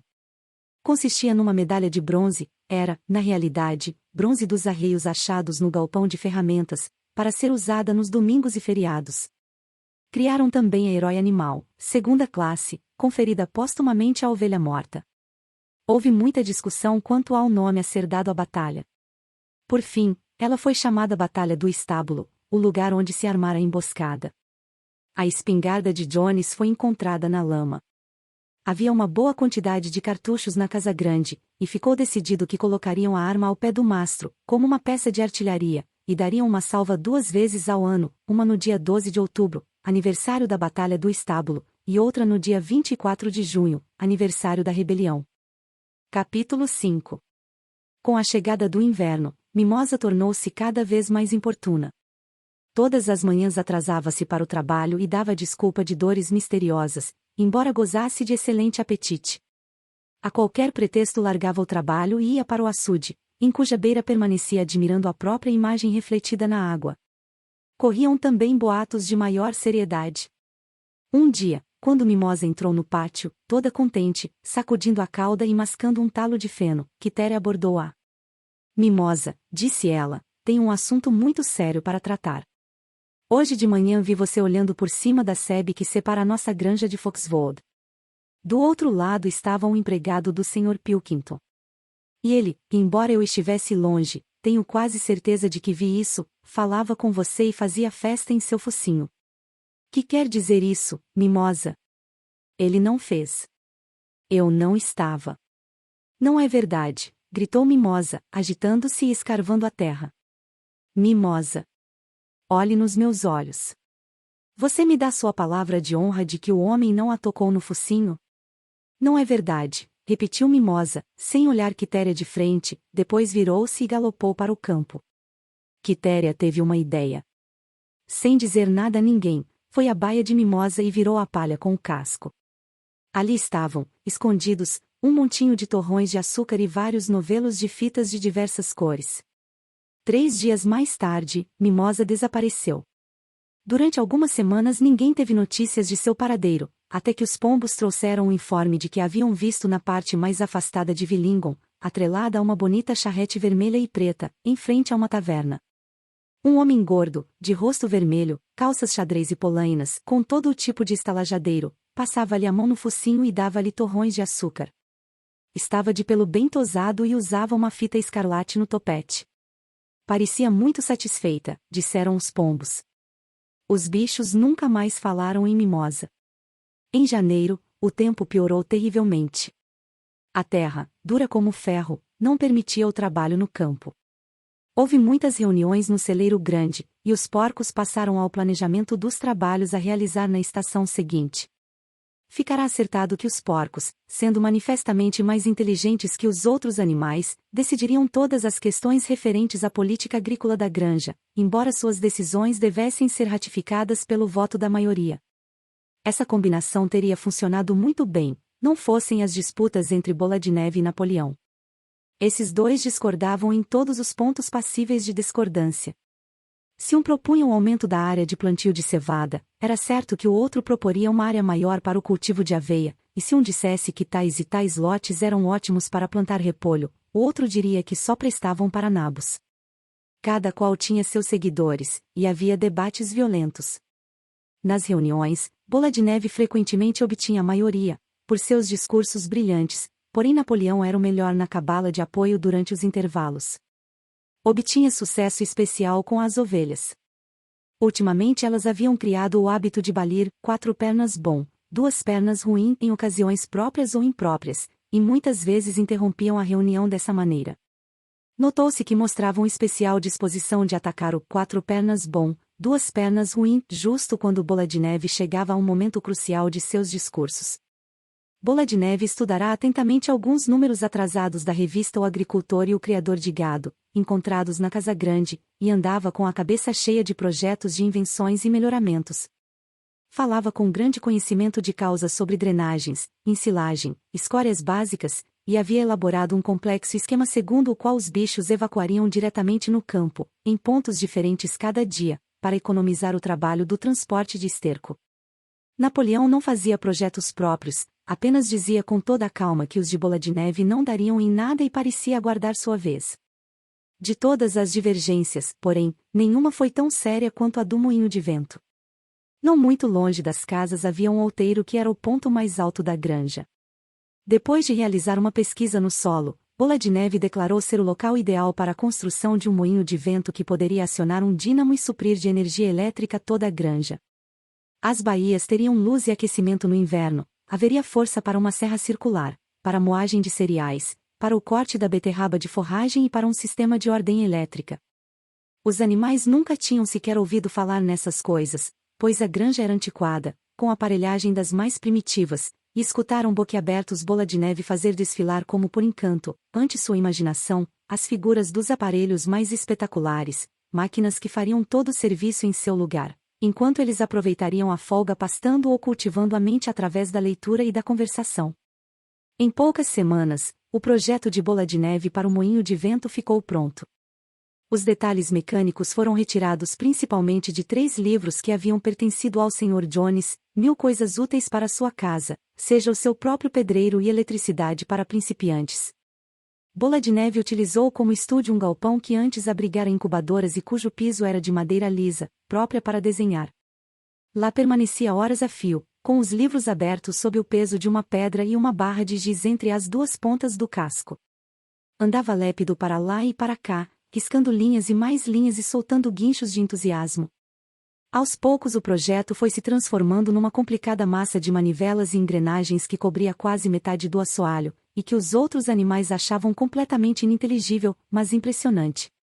Pelo menos uma vez por dia, cada um vinha olhar os desenhos de Bola de Neve. Até as galinhas e os patos apareciam, pisando com grande dificuldade para não estragar os riscos de giz. Apenas Napoleão permaneceu desinteressado. Havia se declarado contra o moinho de vento desde o início. Um dia, entretanto, chegou de surpresa para ver o projeto. Caminhou pesado em volta do galpão, olhou detidamente cada detalhe do desenho, farejou 1 ou 2 vezes, depois deteve-se a contemplá-lo por alguns instantes pelo canto dos olhos, e então de repente levantou a pata, urinou sobre o projeto e saiu sem proferir palavra. A granja estava profundamente dividida com respeito ao moinho de vento. Bola de Neve não negava que sua construção era um empreendimento difícil. Seria necessário carregar pedras e transformá-las em paredes, depois construir as pás e por fim haveria necessidade de dínamos e fios, onde seriam encontrados, Bola de Neve não dizia. Mas afirmava que tudo poderia ser feito em um ano. Depois disso, dizia, tanto trabalho seria poupado que bastariam apenas 3 dias de trabalho por semana. Napoleão, por seu lado, argumentava que a grande necessidade do momento era aumentar a produção de alimentos, e que eles morreriam de fome se perdessem tempo com o moinho de vento. Os animais dividiram-se em 2 facções que se alinhavam sob os dísticos, vote em Bola de Neve e na semana de 3 dias, e vote em Napoleão e na manjedoura cheia. Benjamin foi o único animal que não tomou partido. Recusava-se a crer, tanto em que haveria fartura de alimento como em que o moinho de vento economizaria trabalho. Moinho ou não moinho, dizia ele, a vida seguiria como sempre, ou seja, mal. Além da disputa sobre o moinho de vento, havia o problema da defesa da granja. Eles bem sabiam que, embora os humanos tivessem sido derrotados na Batalha do Estábulo, poderiam fazer outra tentativa, mas em força, para retomar a granja e restaurar Jones. Tinham as melhores razões para tentar, pois a notícia da derrota se espalhara por todo o interior e tornará os animais das granjas vizinhas mais rebeldes do que nunca. Como de hábito, Bola de Neve e Napoleão não estavam de acordo. Segundo Napoleão, o que os animais deveriam fazer era conseguir armas de fogo e instruir-se em seu emprego. Bola de Neve achava que deveriam enviar mais e mais pombos e provocar a rebelião entre os bichos das outras granjas. O primeiro argumentava que, incapazes de defender-se, estavam destinados à submissão, o outro alegava que, fomentando revoluções em toda parte, não teriam necessidade de defender-se. Os animais ouviam Napoleão, depois Bola de Neve, e não chegavam a conclusão nenhuma sobre quem tinha razão, na verdade, estavam sempre de acordo com quem falava no momento. Por fim, chegou o dia em que o projeto de Bola de Neve ficou pronto. Na reunião do domingo seguinte deveria ser posta em votação a questão de começar ou não o trabalho no moinho de vento. Quando os animais se reuniram no grande celeiro, Bola de Neve levantou-se, e embora fosse interrompido de vez em quando pelo balido das ovelhas, expôs suas razões em favor da construção do moinho de vento. Depois levantou-se Napoleão, para rebater. Disse calmamente que o moinho de vento era uma tolice e que não aconselhava ninguém a votar a favor daquilo. Sentou-se de novo, falará durante 30 segundos, se tanto, e parecia indiferente ao resultado. Ante isso, Bola de Neve pôs-se de pé outra vez, calou a gritos as ovelhas, que começavam a balir de novo, e irrompeu num candente apelo em favor do moinho de vento. Até então, os bichos estavam quase igualmente divididos em sua simpatia, mas num instante a eloquência de Bola de Neve arrastou a todos. Com sentenças ardentes, pintou um quadro de como poderia ser a granja dos bichos quando o trabalho sórdido fosse tirado dos ombros de todos. Sua imaginação ia agora além da mó de cereais e do corta-nabos. A eletricidade, disse ele, ia mover debulhadoras, arados, grades, rolos compressores, ceifeiras e atadeiras, além de prover a cada baia sua própria luz, água quente e fria e um aquecedor elétrico. Quando parou de falar, não havia mais dúvida quanto ao resultado da votação. Porém nesse exato instante Napoleão levantou-se, e dando uma estranha olhadela de viés para a Bola de Neve, soltou um guincho estridente que ninguém nunca ouvirá antes. Houve um terrível latido do lado de fora, e 9 cães enormes usando coleiras tachonadas de bronze entraram aos saltos no celeiro. Jogaram-se sobre Bola de Neve, que saltou do lugar onde estava mal a tempo de escapar aquelas presas. Num instante, zuniu porta afora com os cães em seu encalço. Espantados e aterrorizados demais para falar, os bichos amontoaram-se na porta para observar a caçada. Bola de Neve corria pelo campo em direção à estrada, como só um porco sabe correr, mas os cachorros se aproximavam. De repente ele caiu, e pareceu que o pegariam. Mas levantou-se outra vez e voou como um desesperado. Já os cães o alcançavam de novo. Um deles quase fechou as mandíbulas no rabicho de Bola de Neve, que o sacudiu bem na hora. Aí fez um esforço extremo e, ganhando algumas polegadas, se enfiou por um buraco da sebe e sumiu. Calados e aterrados, os animais voltaram furtivamente para dentro do celeiro. Logo chegaram os cachorros, latindo.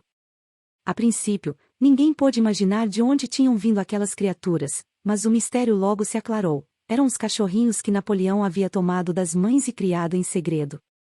Embora ainda não tivessem completado o crescimento, já eram cães enormes, mal encarados como lobos. Permaneceram junto a Napoleão, e notou-se que sacudiam a cauda para ele da mesma maneira como os outros cachorros outrora faziam para Jones. Napoleão, com os cães a segui-lo, subiu para o estrado de onde o major fizera seu discurso. Anunciou que daquele momento em diante terminariam as reuniões aos domingos de manhã. Eram desnecessárias, disse ele, uma perda de tempo. Para o futuro, todos os problemas relacionados com o funcionamento da granja seriam resolvidos por uma comissão de porcos, presidida por ele, que se reuniria em particular e depois comunicaria as decisões aos demais. Os animais continuariam a reunir-se aos domingos para saudar a bandeira, cantar bichos da Inglaterra e receber as ordens da semana, não haveria debates. A despeito do estado de choque em que a expulsão de Bola de Neve os deixará, os bichos caíram das nuvens com aquela notícia. Vários teriam protestado, se conseguissem achar os argumentos. Até Sansão ficou um tanto inquieto. Murchou as orelhas, sacudiu o topete várias vezes e fez um esforço tremendo para pôr em ordem as ideias, mas afinal não conseguiu pensar em nada para dizer. Alguns porcos, porém, tinham maior flexibilidade de raciocínio. 4 jovens porcos castrados, colocados na primeira fila, soltaram altos guinchos de protesto e levantaram-se, falando a um só tempo. Mas os cachorros, junto de Napoleão, deram um rosnado fundo e ameaçador, e os porcos calaram-se, sentando-se de novo. Aí estrondaram as ovelhas um formidável balido de 4 pernas bom, 2 pernas ruim, que durou cerca de um quarto de hora, acabando com qualquer hipótese de discussão. Mais tarde, Garganta foi mandado percorrer a granja para explicar a nova situação aos demais. Camaradas, ele disse, tenho certeza de que cada animal compreende o sacrifício que o camarada Napoleão faz ao tomar sobre seus ombros mais esse trabalho. Não penseis, camaradas, que a liderança seja um prazer. Pelo contrário, é uma enorme e pesada responsabilidade. Ninguém mais que o camarada Napoleão crê firmemente que todos os bichos são iguais. Feliz seria ele se pudesse deixar-vos tomar decisões por vossa própria vontade, mas às vezes poderíeis tomar decisões erradas, camaradas, e então, onde iríamos parar? Suponhamos que tivesseis decidido seguir Bola de Neve, com suas miragens de moinho de vento, logo Bola de Neve, que, como hoje sabemos, não passava de um criminoso. Ele foi valente na batalha do estábulo, disse alguém. Valentia não basta, respondeu Garganta. A lealdade e a obediência são mais importantes. E quanto à batalha do estábulo, acredito, tempo virá em que verificaremos que o papel de Bola de Neve foi muito exagerado. Disciplina, camaradas, disciplina férrea.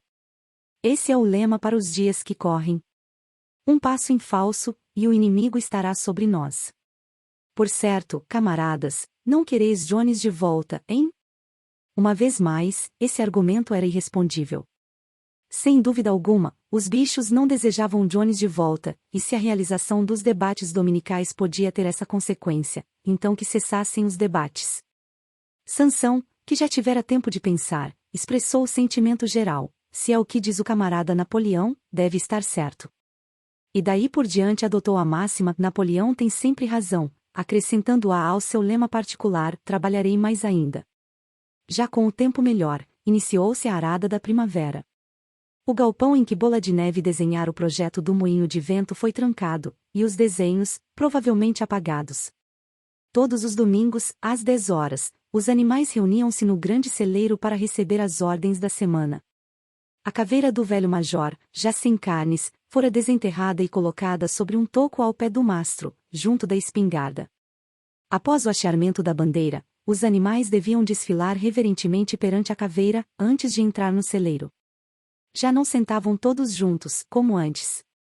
Napoleão, com Garganta e outro porco chamado Mínimo, dono de notável talento para compor canções e poemas, aboletavam-se sobre a parte fronteira da plataforma, os 9 cachorros em semicírculo ao redor deles, e os outros porcos atrás. O restante dos animais ficava de frente para eles, no chão do celeiro. Napoleão lia as ordens da semana num áspero estilo militar, e após cantarem uma única vez bichos da Inglaterra, os animais se dispersavam. No terceiro domingo após a expulsão de Bola de Neve, os bichos ficaram muito surpresos ao ouvir Napoleão anunciar que o moinho de vento seria finalmente construído. Napoleão não deu nenhuma explicação sobre o motivo que o fizera mudar de ideia, apenas alertando os animais de que essa tarefa extraordinária significaria trabalho mais duro, podendo até ser necessário reduzirem-se as rações. O projeto, entretanto, estava formulado até o último detalhe. Uma comissão especial de porcos trabalhará nele durante as 3 últimas semanas. A construção do moinho de vento, com vários outros melhoramentos, deveria levar 2 anos. Naquela tarde, Garganta explicou aos outros bichos, em particular, que Napoleão nunca fora contra a construção do moinho de vento. Pelo contrário, ele é que advogara a ideia desde o início, e o projeto que Bola de Neve havia desenhado no assoalho do galpão das incubadoras fora, na realidade, roubado de entre os papéis de Napoleão. O moinho de vento era, na verdade, criação do próprio Napoleão. Por que, então, perguntou alguém, ele falou tanto contra o moinho? Garganta olhou, manhoso. Aí é que estava a esperteza do camarada Napoleão, disse. Ele fingira ser contra o moinho de vento, apenas como manobra para livrar-se de Bola de Neve, que era um péssimo caráter e uma influência perniciosa. Agora que Bola de Neve saíra do caminho, o projeto podia prosseguir sem a sua interferência. Isso, disse Garganta, era uma coisa chamada tática. Repetiu inúmeras vezes, tática, camaradas, tática, saltando a roda e sacudindo o rabicho, com um riso jovial. Os bichos não estavam muito certos do significado da palavra, mas Garganta falava de modo tão persuasivo, e 3 cachorros, que por coincidência estavam com ele, rosnavam tão ameaçadores que eles aceitaram a explicação sem mais perguntas. Capítulo 6. Todo aquele ano, os bichos trabalharam feito escravos. Mas trabalhavam felizes, não mediam esforço ou sacrifício, cientes de que tudo quanto fizessem reverteria em benefício deles próprios e dos de sua espécie, que estavam por vir, e não em proveito de um bando de seres humanos preguiçosos e aproveitadores. Na primavera e no verão, enfrentaram uma semana de 60 horas de trabalho, e em agosto Napoleão fez saber que haveria trabalho também nos domingos à tarde. Esse trabalho era estritamente voluntário, porém o bicho que não aceitasse teria sua ração diminuída pela metade. Mesmo assim, ficou alguma coisa por fazer. A colheita foi pouco menor que a do ano anterior, e 2 lavouras, que deveriam receber nabos no início do verão, não foram plantadas por não ter sido possível ará-las a tempo. Era fácil prever que o inverno seria bastante duro. A construção do moinho de vento apresentou dificuldades imprevistas. Havia na granja uma boa pedreira, e grande quantidade de areia e cimento fora encontrada num depósito, portanto o material para a construção existia e estava à mão. O problema que os animais não conseguiram resolver, de início, foi o de quebrar as pedras no tamanho desejado. Não parecia haver outra maneira senão com furadeiras e alavancas, coisas que nenhum animal podia usar, porque não lhes era possível ficar sobre 2 patas. Somente após semanas de trabalho em vão foi que ocorreu a alguém a ideia certa, aproveitar a força da gravidade. Pelo leito da pedreira jaziam pedras enormes, demasiado grandes para ser usadas como estavam. Os bichos amarravam cordas em torno das pedras, e todos juntos, cavalos, vacas, ovelhas, todo animal que fosse capaz de segurar os cabos, em certos momentos críticos até os porcos entravam no grupo, arrastavam-nas com desesperadora lentidão até o ponto mais elevado da pedreira, de cuja borda eram derrubadas para despedaçarem-se embaixo. O transporte das pedras, uma vez quebradas, era relativamente simples. Os cavalos carregavam-nas em carroças, as ovelhas arrastavam blocos individuais, até mesmo Maricota e Benjamin atrelaram-se a uma velha charrete e fizeram sua parte. No fim do verão já haviam acumulado um bom estoque de pedras, e então começou a construção, sob a superintendência dos porcos. Entretanto, o processo era demorado e laborioso. Muitas vezes, levavam um dia inteiro para arrastar uma pedra das maiores até o topo da pedreira, e era frequente que, atirada pela borda, ela não quebrasse. Nada se teria feito sem Sansão, cuja força parecia igual à de todos os outros bichos juntos. Quando a pedra começava a escorregar e os animais gritavam de desespero ao se ver arrastados ladeira abaixo, era sempre Sansão que retesava os cabos e continha a pedra. Vê-lo na faina da subida, palmo a palmo, com a respiração acelerada, os costados molhados de suor e as pontas dos cascos cravadas no solo, era algo que enchia a todos de admiração. Quitéria recomendava-lhe que tivesse cuidado e não se esforçasse demais, mas Sansão não lhe dava ouvidos. As 2 máximas, trabalharei mais ainda, e Napoleão tem sempre razão, pareciam resolver todos os seus problemas. pediu a um dos galos que o acordasse 3/4 de hora mais cedo, pela manhã, em vez de meia hora.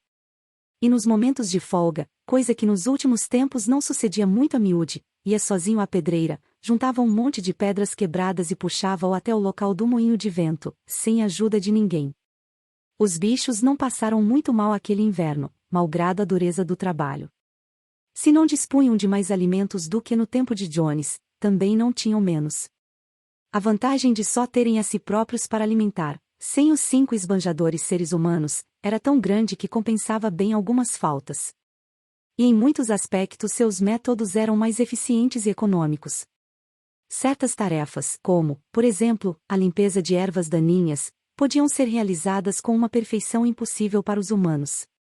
E como nenhum animal roubava, não houve necessidade de separar as pastagens das terras aráveis, o que evitou o grande trabalho da construção de cercas e porteiras. Mesmo assim, à medida que o verão passava, alguma escassez imprevista começou a se fazer sentir. Faltaram óleo de parafina, pregos, corda, biscoitos para os cachorros e ferraduras para os cavalos, coisas que não podiam ser fabricadas na granja. Mais tarde, faltaram também sementes e adubo artificial, além de vários tipos de ferramentas, e finalmente a maquinaria para o moinho de vento. Como obter isso tudo, ninguém conseguia imaginar. Um domingo de manhã, quando os bichos se reuniram para receber as ordens, Napoleão anunciou sua decisão de encetar uma nova política. A partir daquele dia, a granja dos bichos passaria a comerciar com as da vizinhança, naturalmente, sem nenhum objetivo de lucro, mas com o fito único de obter algumas mercadorias urgentemente necessárias. As exigências do moinho de vento deviam sobrepujar tudo mais, disse. Em consequência, ele estava tratando da venda de uma grande meda de feno e de parte da safra de trigo daquele ano. Mais tarde, caso fosse necessário mais dinheiro, teria de ser obtido com a venda de ovos, para os quais sempre havia mercado em Villingon.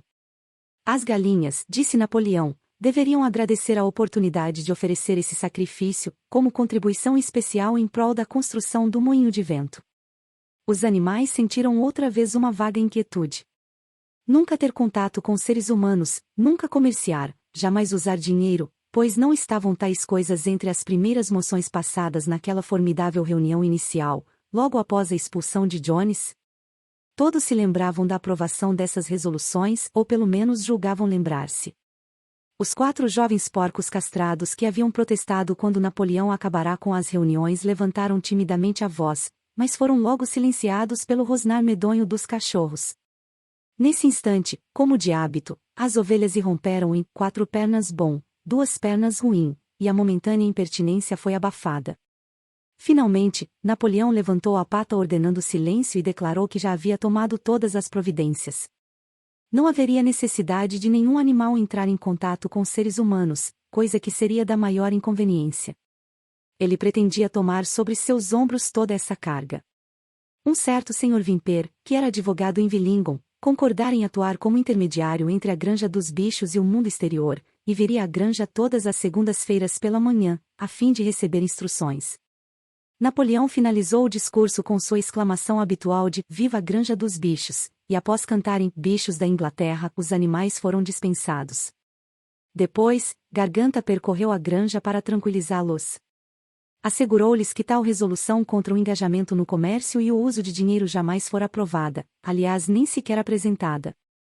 Era pura imaginação, e provavelmente tinha origem em mentiras inventadas por Bola de Neve. Alguns bichos ainda estavam em dúvida, porém Garganta, astuto, perguntou: "Vocês estão certos de que não sonharam? Existe algum registro dessa resolução? Está escrita em algum lugar?" E uma vez que realmente não existia nada assim escrito, os animais se convenceram do engano. Todas as segundas-feiras o Sr. Vimper visitava a granja, conforme o combinado. Era um homenzinho finório, de suíças crescidas, procurador de pouca clientela, porém vivo o suficiente para perceber, antes de qualquer outro, que a granja dos bichos precisaria de um representante e que as comissões seriam poupudas. Os bichos olhavam suas idas e vindas com um certo receio e evitavam-no tanto quanto possível. Apesar disso, ver Napoleão, de 4, dando ordens a Vimper, que permanecia em pé sobre 2 pernas, era uma coisa que lhes acariciava o orgulho e parcialmente os reconciliava com a nova situação. As relações com o gênero humano andavam bem diferentes. Os humanos não odiavam menos a granja dos bichos, agora que ela prosperava, na verdade, odiavam-na mais que nunca. Todo ser humano tinha como certo que a granja iria à bancarrota mais cedo ou mais tarde, sobretudo, que o moinho de vento seria um fracasso. Reuniam-se nas tavernas e provavam uns aos outros, por meio de gráficos e diagramas, que o moinho estava fadado a desabar e, caso se mantivesse erguido, jamais funcionaria.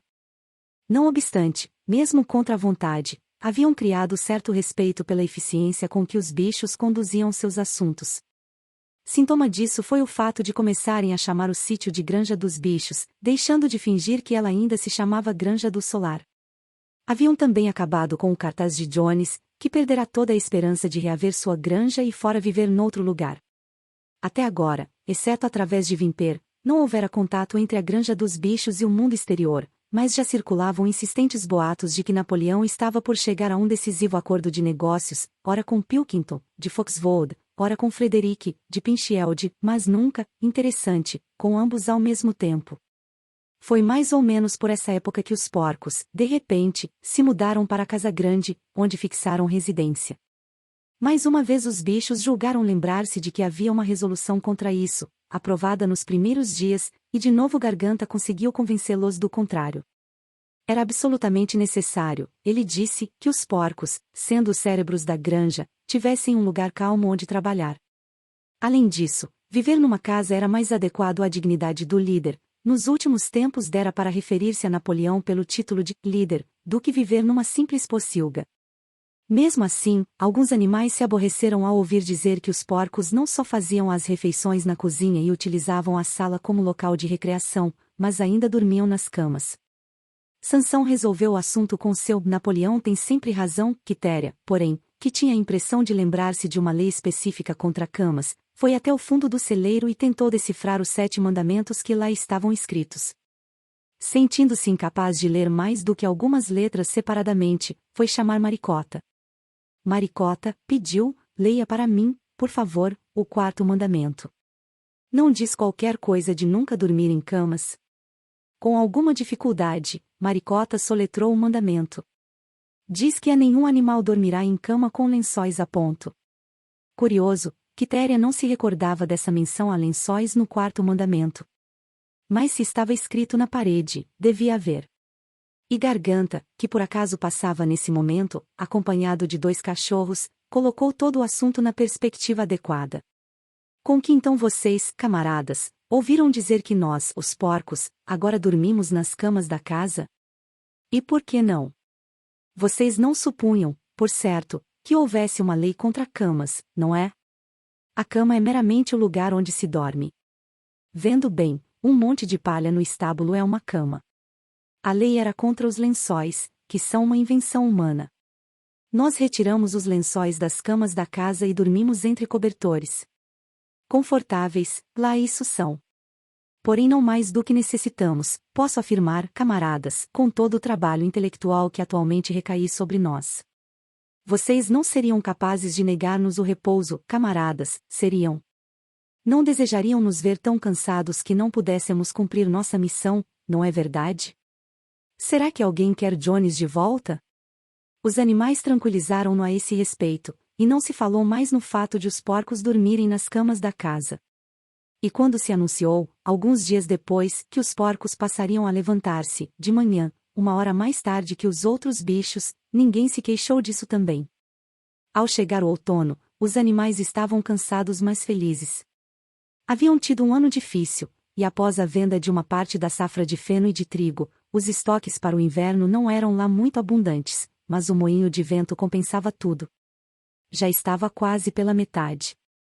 Após a colheita houve um período de tempo bom, e os bichos trabalharam mais do que nunca, satisfeitos com a tarefa de andar para lá e para cá puxando blocos de pedras, desde que com isso conseguissem fazer a parede subir mais alguns centímetros.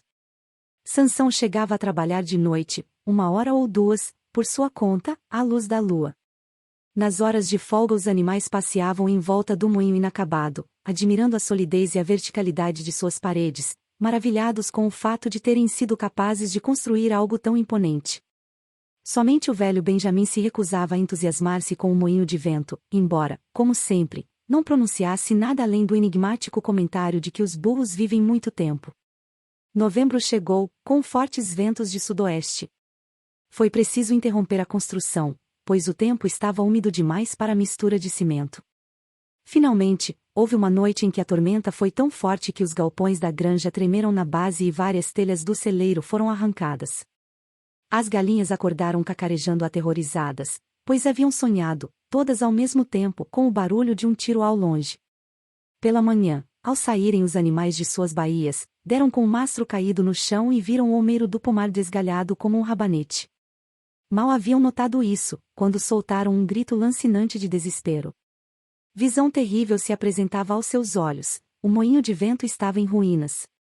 Correram todos para o local. Napoleão, que raras vezes abandonava seu passo normal à frente de todos, correu também. Sim, ali estava o moinho, o fruto de todas as suas lutas, caído ao nível dos alicerces, e as pedras, que de modo tão laborioso haviam levantado, espalhadas pelas redondezas. Impossível falar, de início, ali ficaram, olhando com tristeza a desordem das pedras no chão. Napoleão andava devagar de um lado para outro, em silêncio, de vez em quando farejando o chão aqui e ali.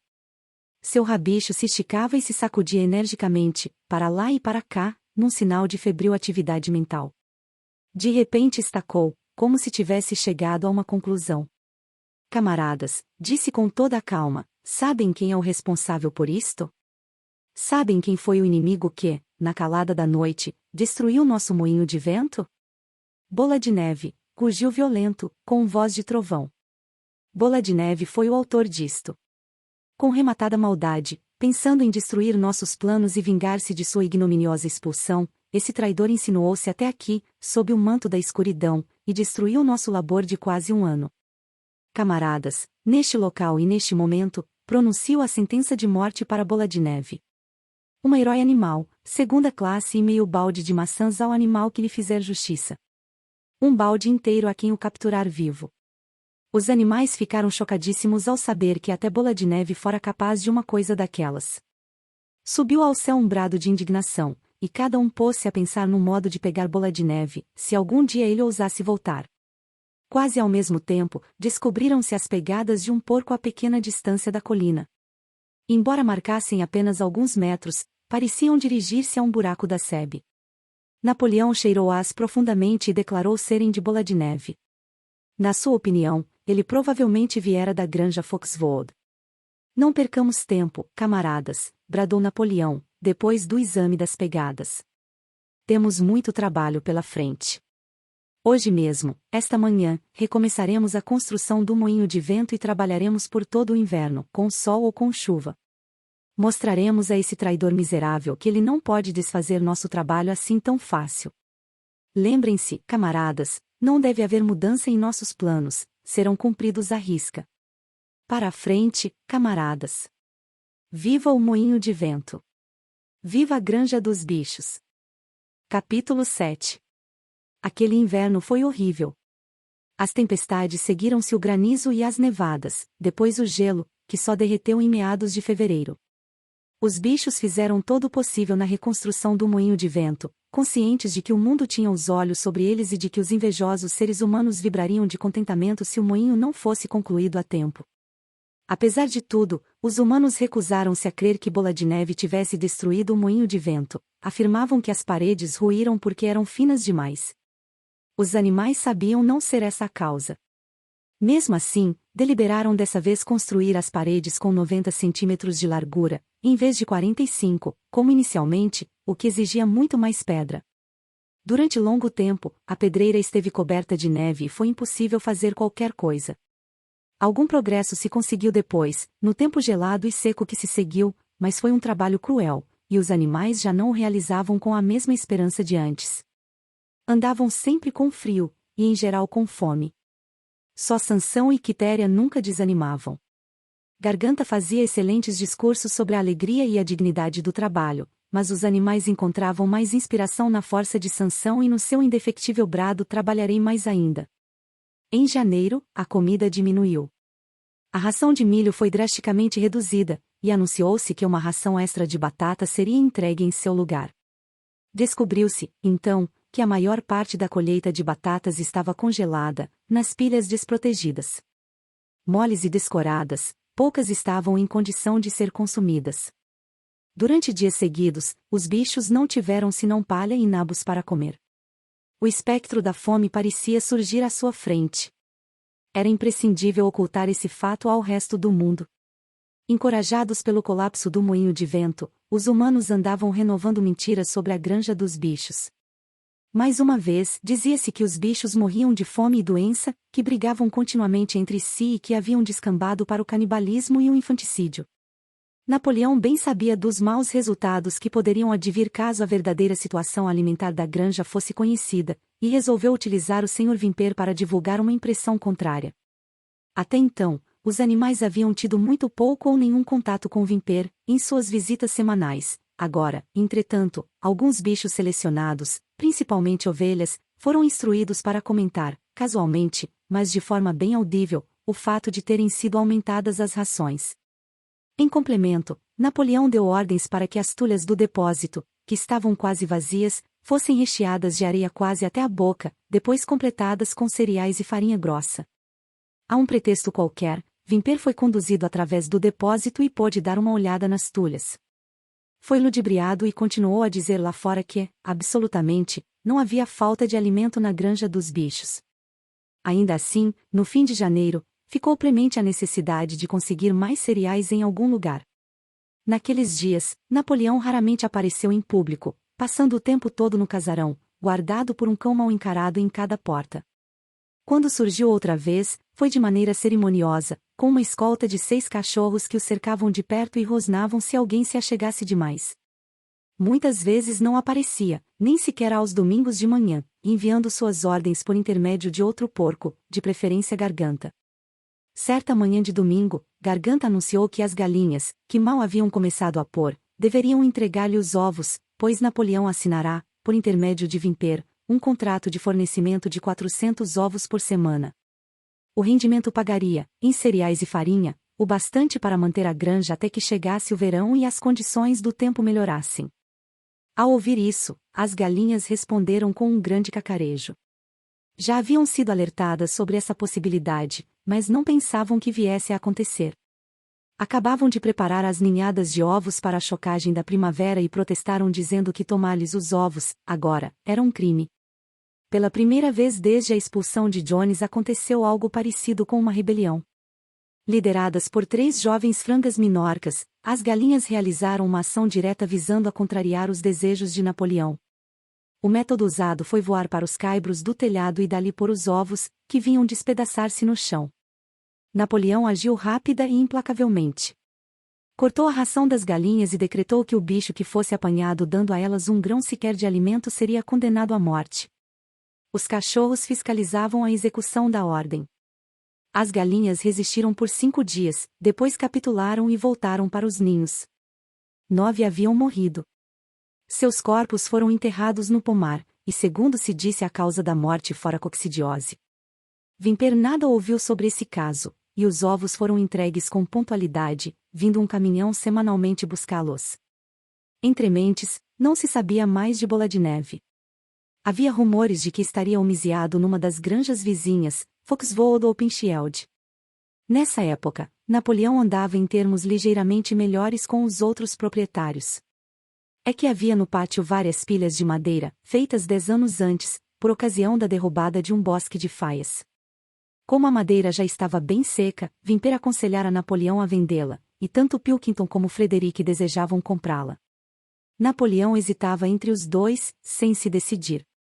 Notou-se que, toda vez que parecia ter chegado a um acordo com Frederick, surgia o boato de que Bola de Neve estava escondido em Foxvold, ao passo que, quando se inclinava para Pilkington, Bola de Neve deveria andar em Pinschield.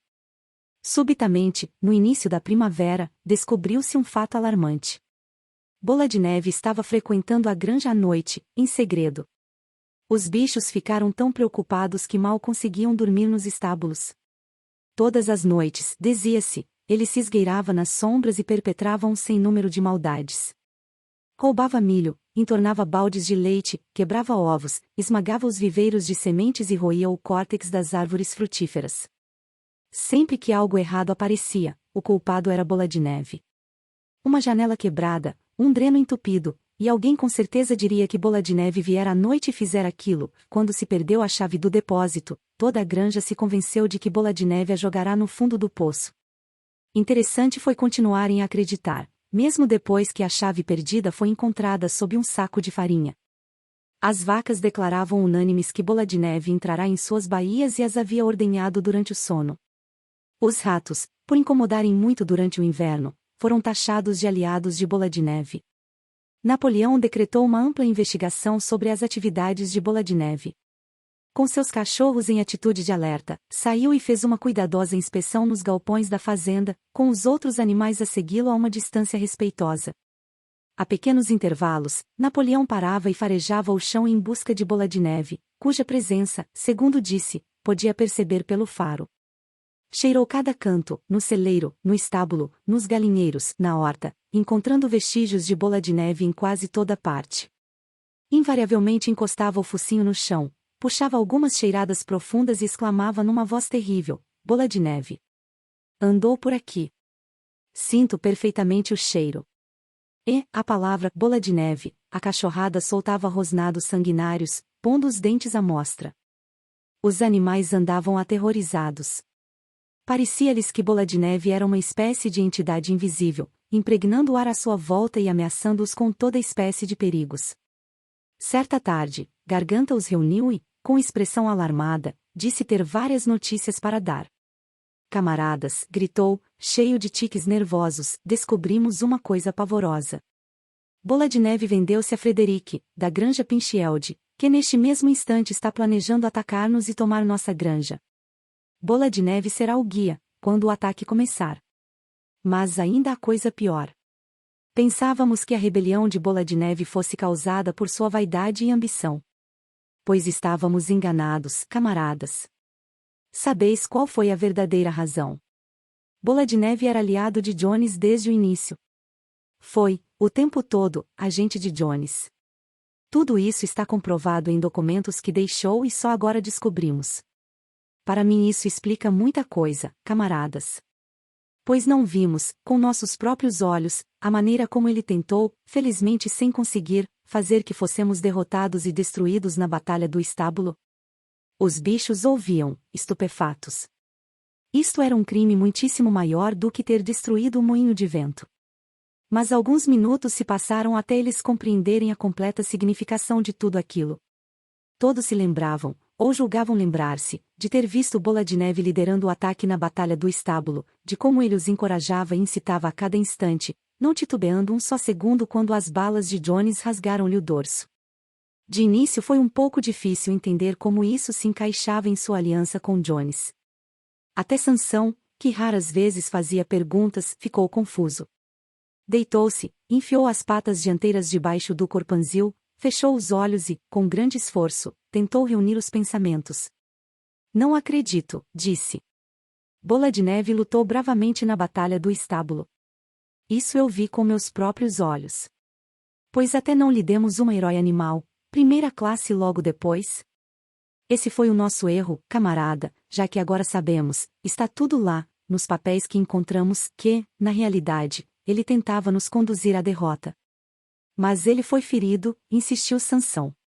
Todos nós o vimos ensanguentado. Era parte do trato, gritou Garganta. O tiro de Jones pegou apenas de raspão.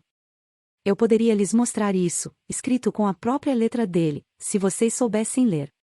A combinação era Bola de Neve dar o sinal de retirada no momento crítico e abandonar o terreno ao inimigo. E ele quase conseguiu isso, posso dizer até que teria conseguido, não fosse o nosso heróico líder, o camarada Napoleão. Vocês se lembram de que, bem no momento em que Jones e seus homens atingiram o pátio, Bola de Neve, de repente, virou-se e fugiu, seguido de muitos animais? E não foi nesse exato momento, quando já nos dominava o pânico e tudo parecia perdido, que o camarada Napoleão surgiu bradando a morte à humanidade, e cravou os dentes na perna de Jones. Por certo vocês se lembram disso, pois não, camaradas? Exclamou Garganta, dando pulinhos de um lado para outro. Bem, agora que Garganta descrevera a cena de maneira tão vívida, parecia aos animais que de fato se lembravam. Pelo menos lembravam que, no momento crítico da batalha, Bola de Neve dera meia volta para fugir. Sansão, porém, ainda permanecia contrafeito. Não acredito que Bola de Neve fosse traidor desde o começo, disse por fim. O que fez depois é outra coisa. Eu ainda acho que na batalha do estábulo ele foi um bom camarada.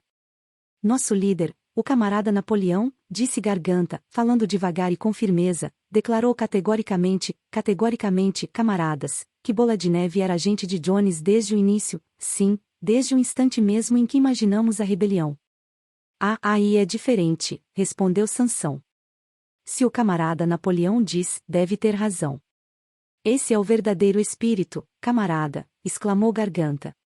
Porém, todos notaram a olhadela feia que deu para Sansão, com seus olhos matreiros. Depois virou-se para ir embora, mas se deteve e acrescentou de maneira contundente. Alerto a todos os animais desta fazenda para que mantenham os olhos bem abertos. Temos motivos para pensar que alguns agentes secretos de Bola de Neve estão ocultos entre nós neste momento.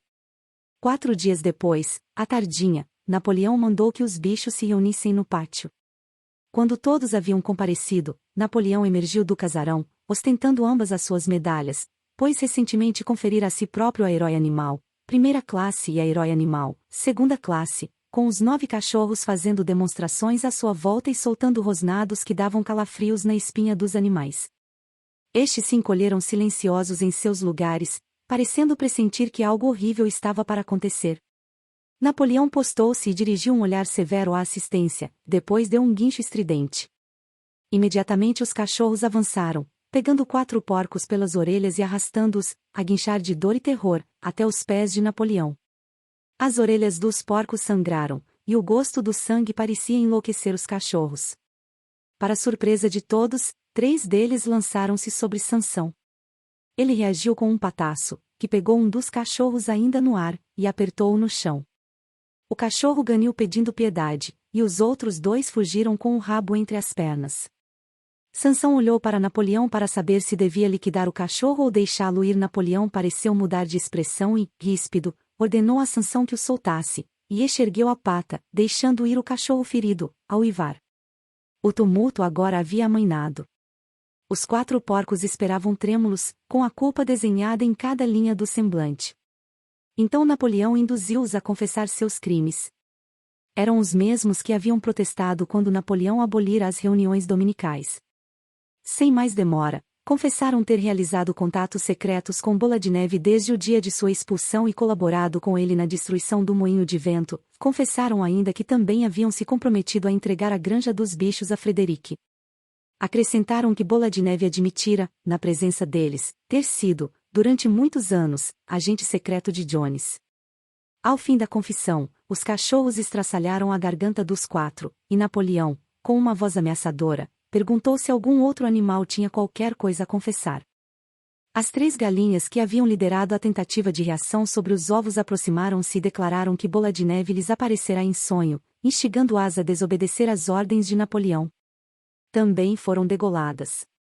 Aí veio um ganso e confessou ter escondido 6 espigas de milho durante a colheita do ano anterior, comendo-as depois, à noite.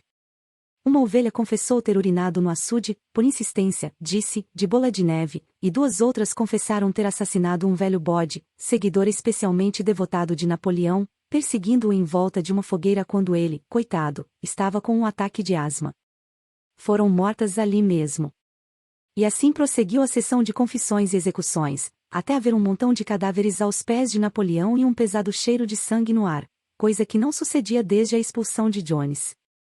Quando tudo acabou, os bichos sobreviventes, com exceção dos porcos e dos cachorros, retiraram-se furtivos, trêmulos, angustiados. Não sabiam o que era mais chocante, se a traição dos animais que se haviam acumpliciado com Bola de Neve ou a cruel repressão ali presenciada. Nos velhos tempos, eram frequentes as cenas de sangue, igualmente horripilantes, entretanto agora lhes pareciam ainda piores, uma vez que ocorriam entre eles mesmos.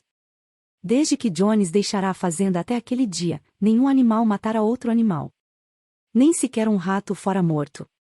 Haviam percorrido o caminho até a colina do moinho inacabado e de comum acordo deitaram-se, procurando aquecer uns aos outros, Quitéria, Maricota, Benjamin, as vacas, as ovelhas e todo o bando de gansos e galinhas, todos eles, no fim, exceto a gata, que desaparecera de repente ao chegar a ordem de Napoleão para a reunião.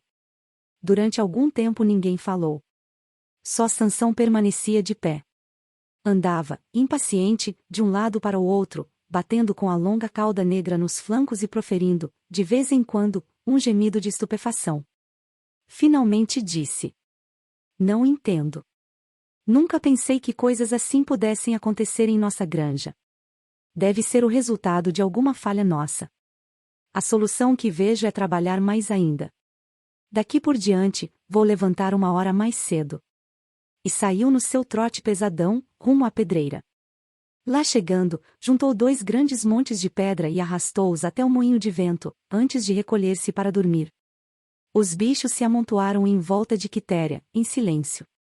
O outeiro onde estavam dava-lhes uma ampla vista da região. A maior parte da granja dos bichos abria-se diante deles, a grande pastagem que se estendia até a estrada, o campo de feno, o bosque, o açude, os campos arados onde estava o trigo novo, ainda fino e verde, e os telhados vermelhos do casaril da granja, de onde saía fumaça pelas chaminés. Era uma tarde clara de primavera. A grama e a sebe em brotação douravam-se aos raios horizontais do sol. Jamais a granja lhes parecerá, e com uma espécie de surpresa lembraram que tudo era deles, cada centímetro era de sua propriedade, um lugar tão agradável.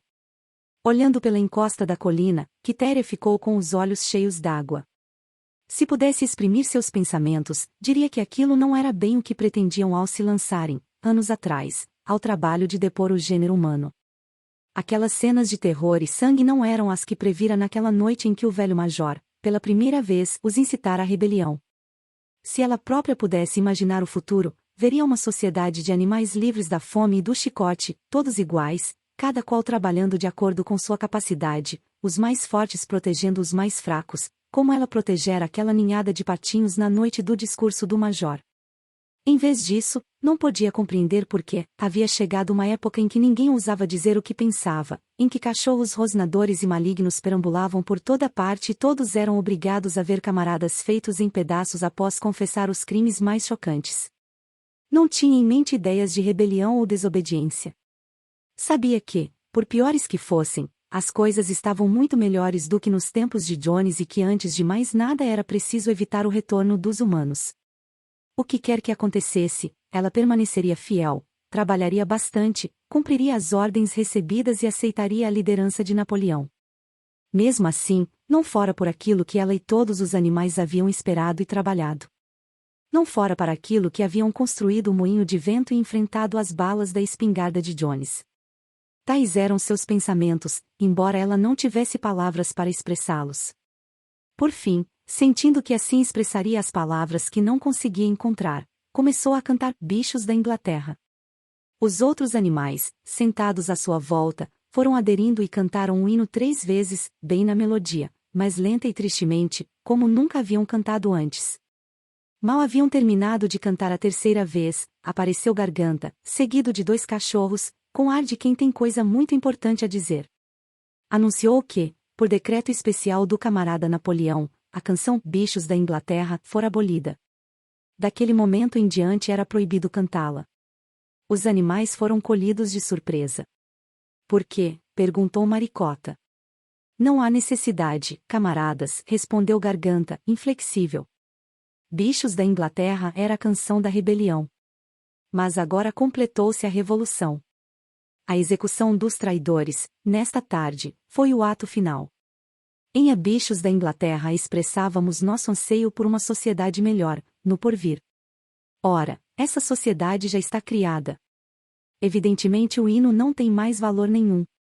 Mesmo amedrontados como estavam, alguns animais poderiam ter protestado, se nesse momento as ovelhas não enveredassem pelo 4 pernas bom, 2 pernas ruim, que durou vários minutos, pondo fim à discussão.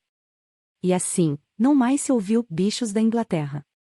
Em seu lugar, mínimo, o poeta compusera outra canção que começava dizendo: Granja dos bichos, revolução dos bichos. Nenhum de nós jamais te fará mal. E isso passou a ser cantado todos os domingos após o hasteamento da bandeira. Mas, de certa forma, nem a letra nem a música jamais pareceram, para os animais, igualar-se às de bichos da Inglaterra.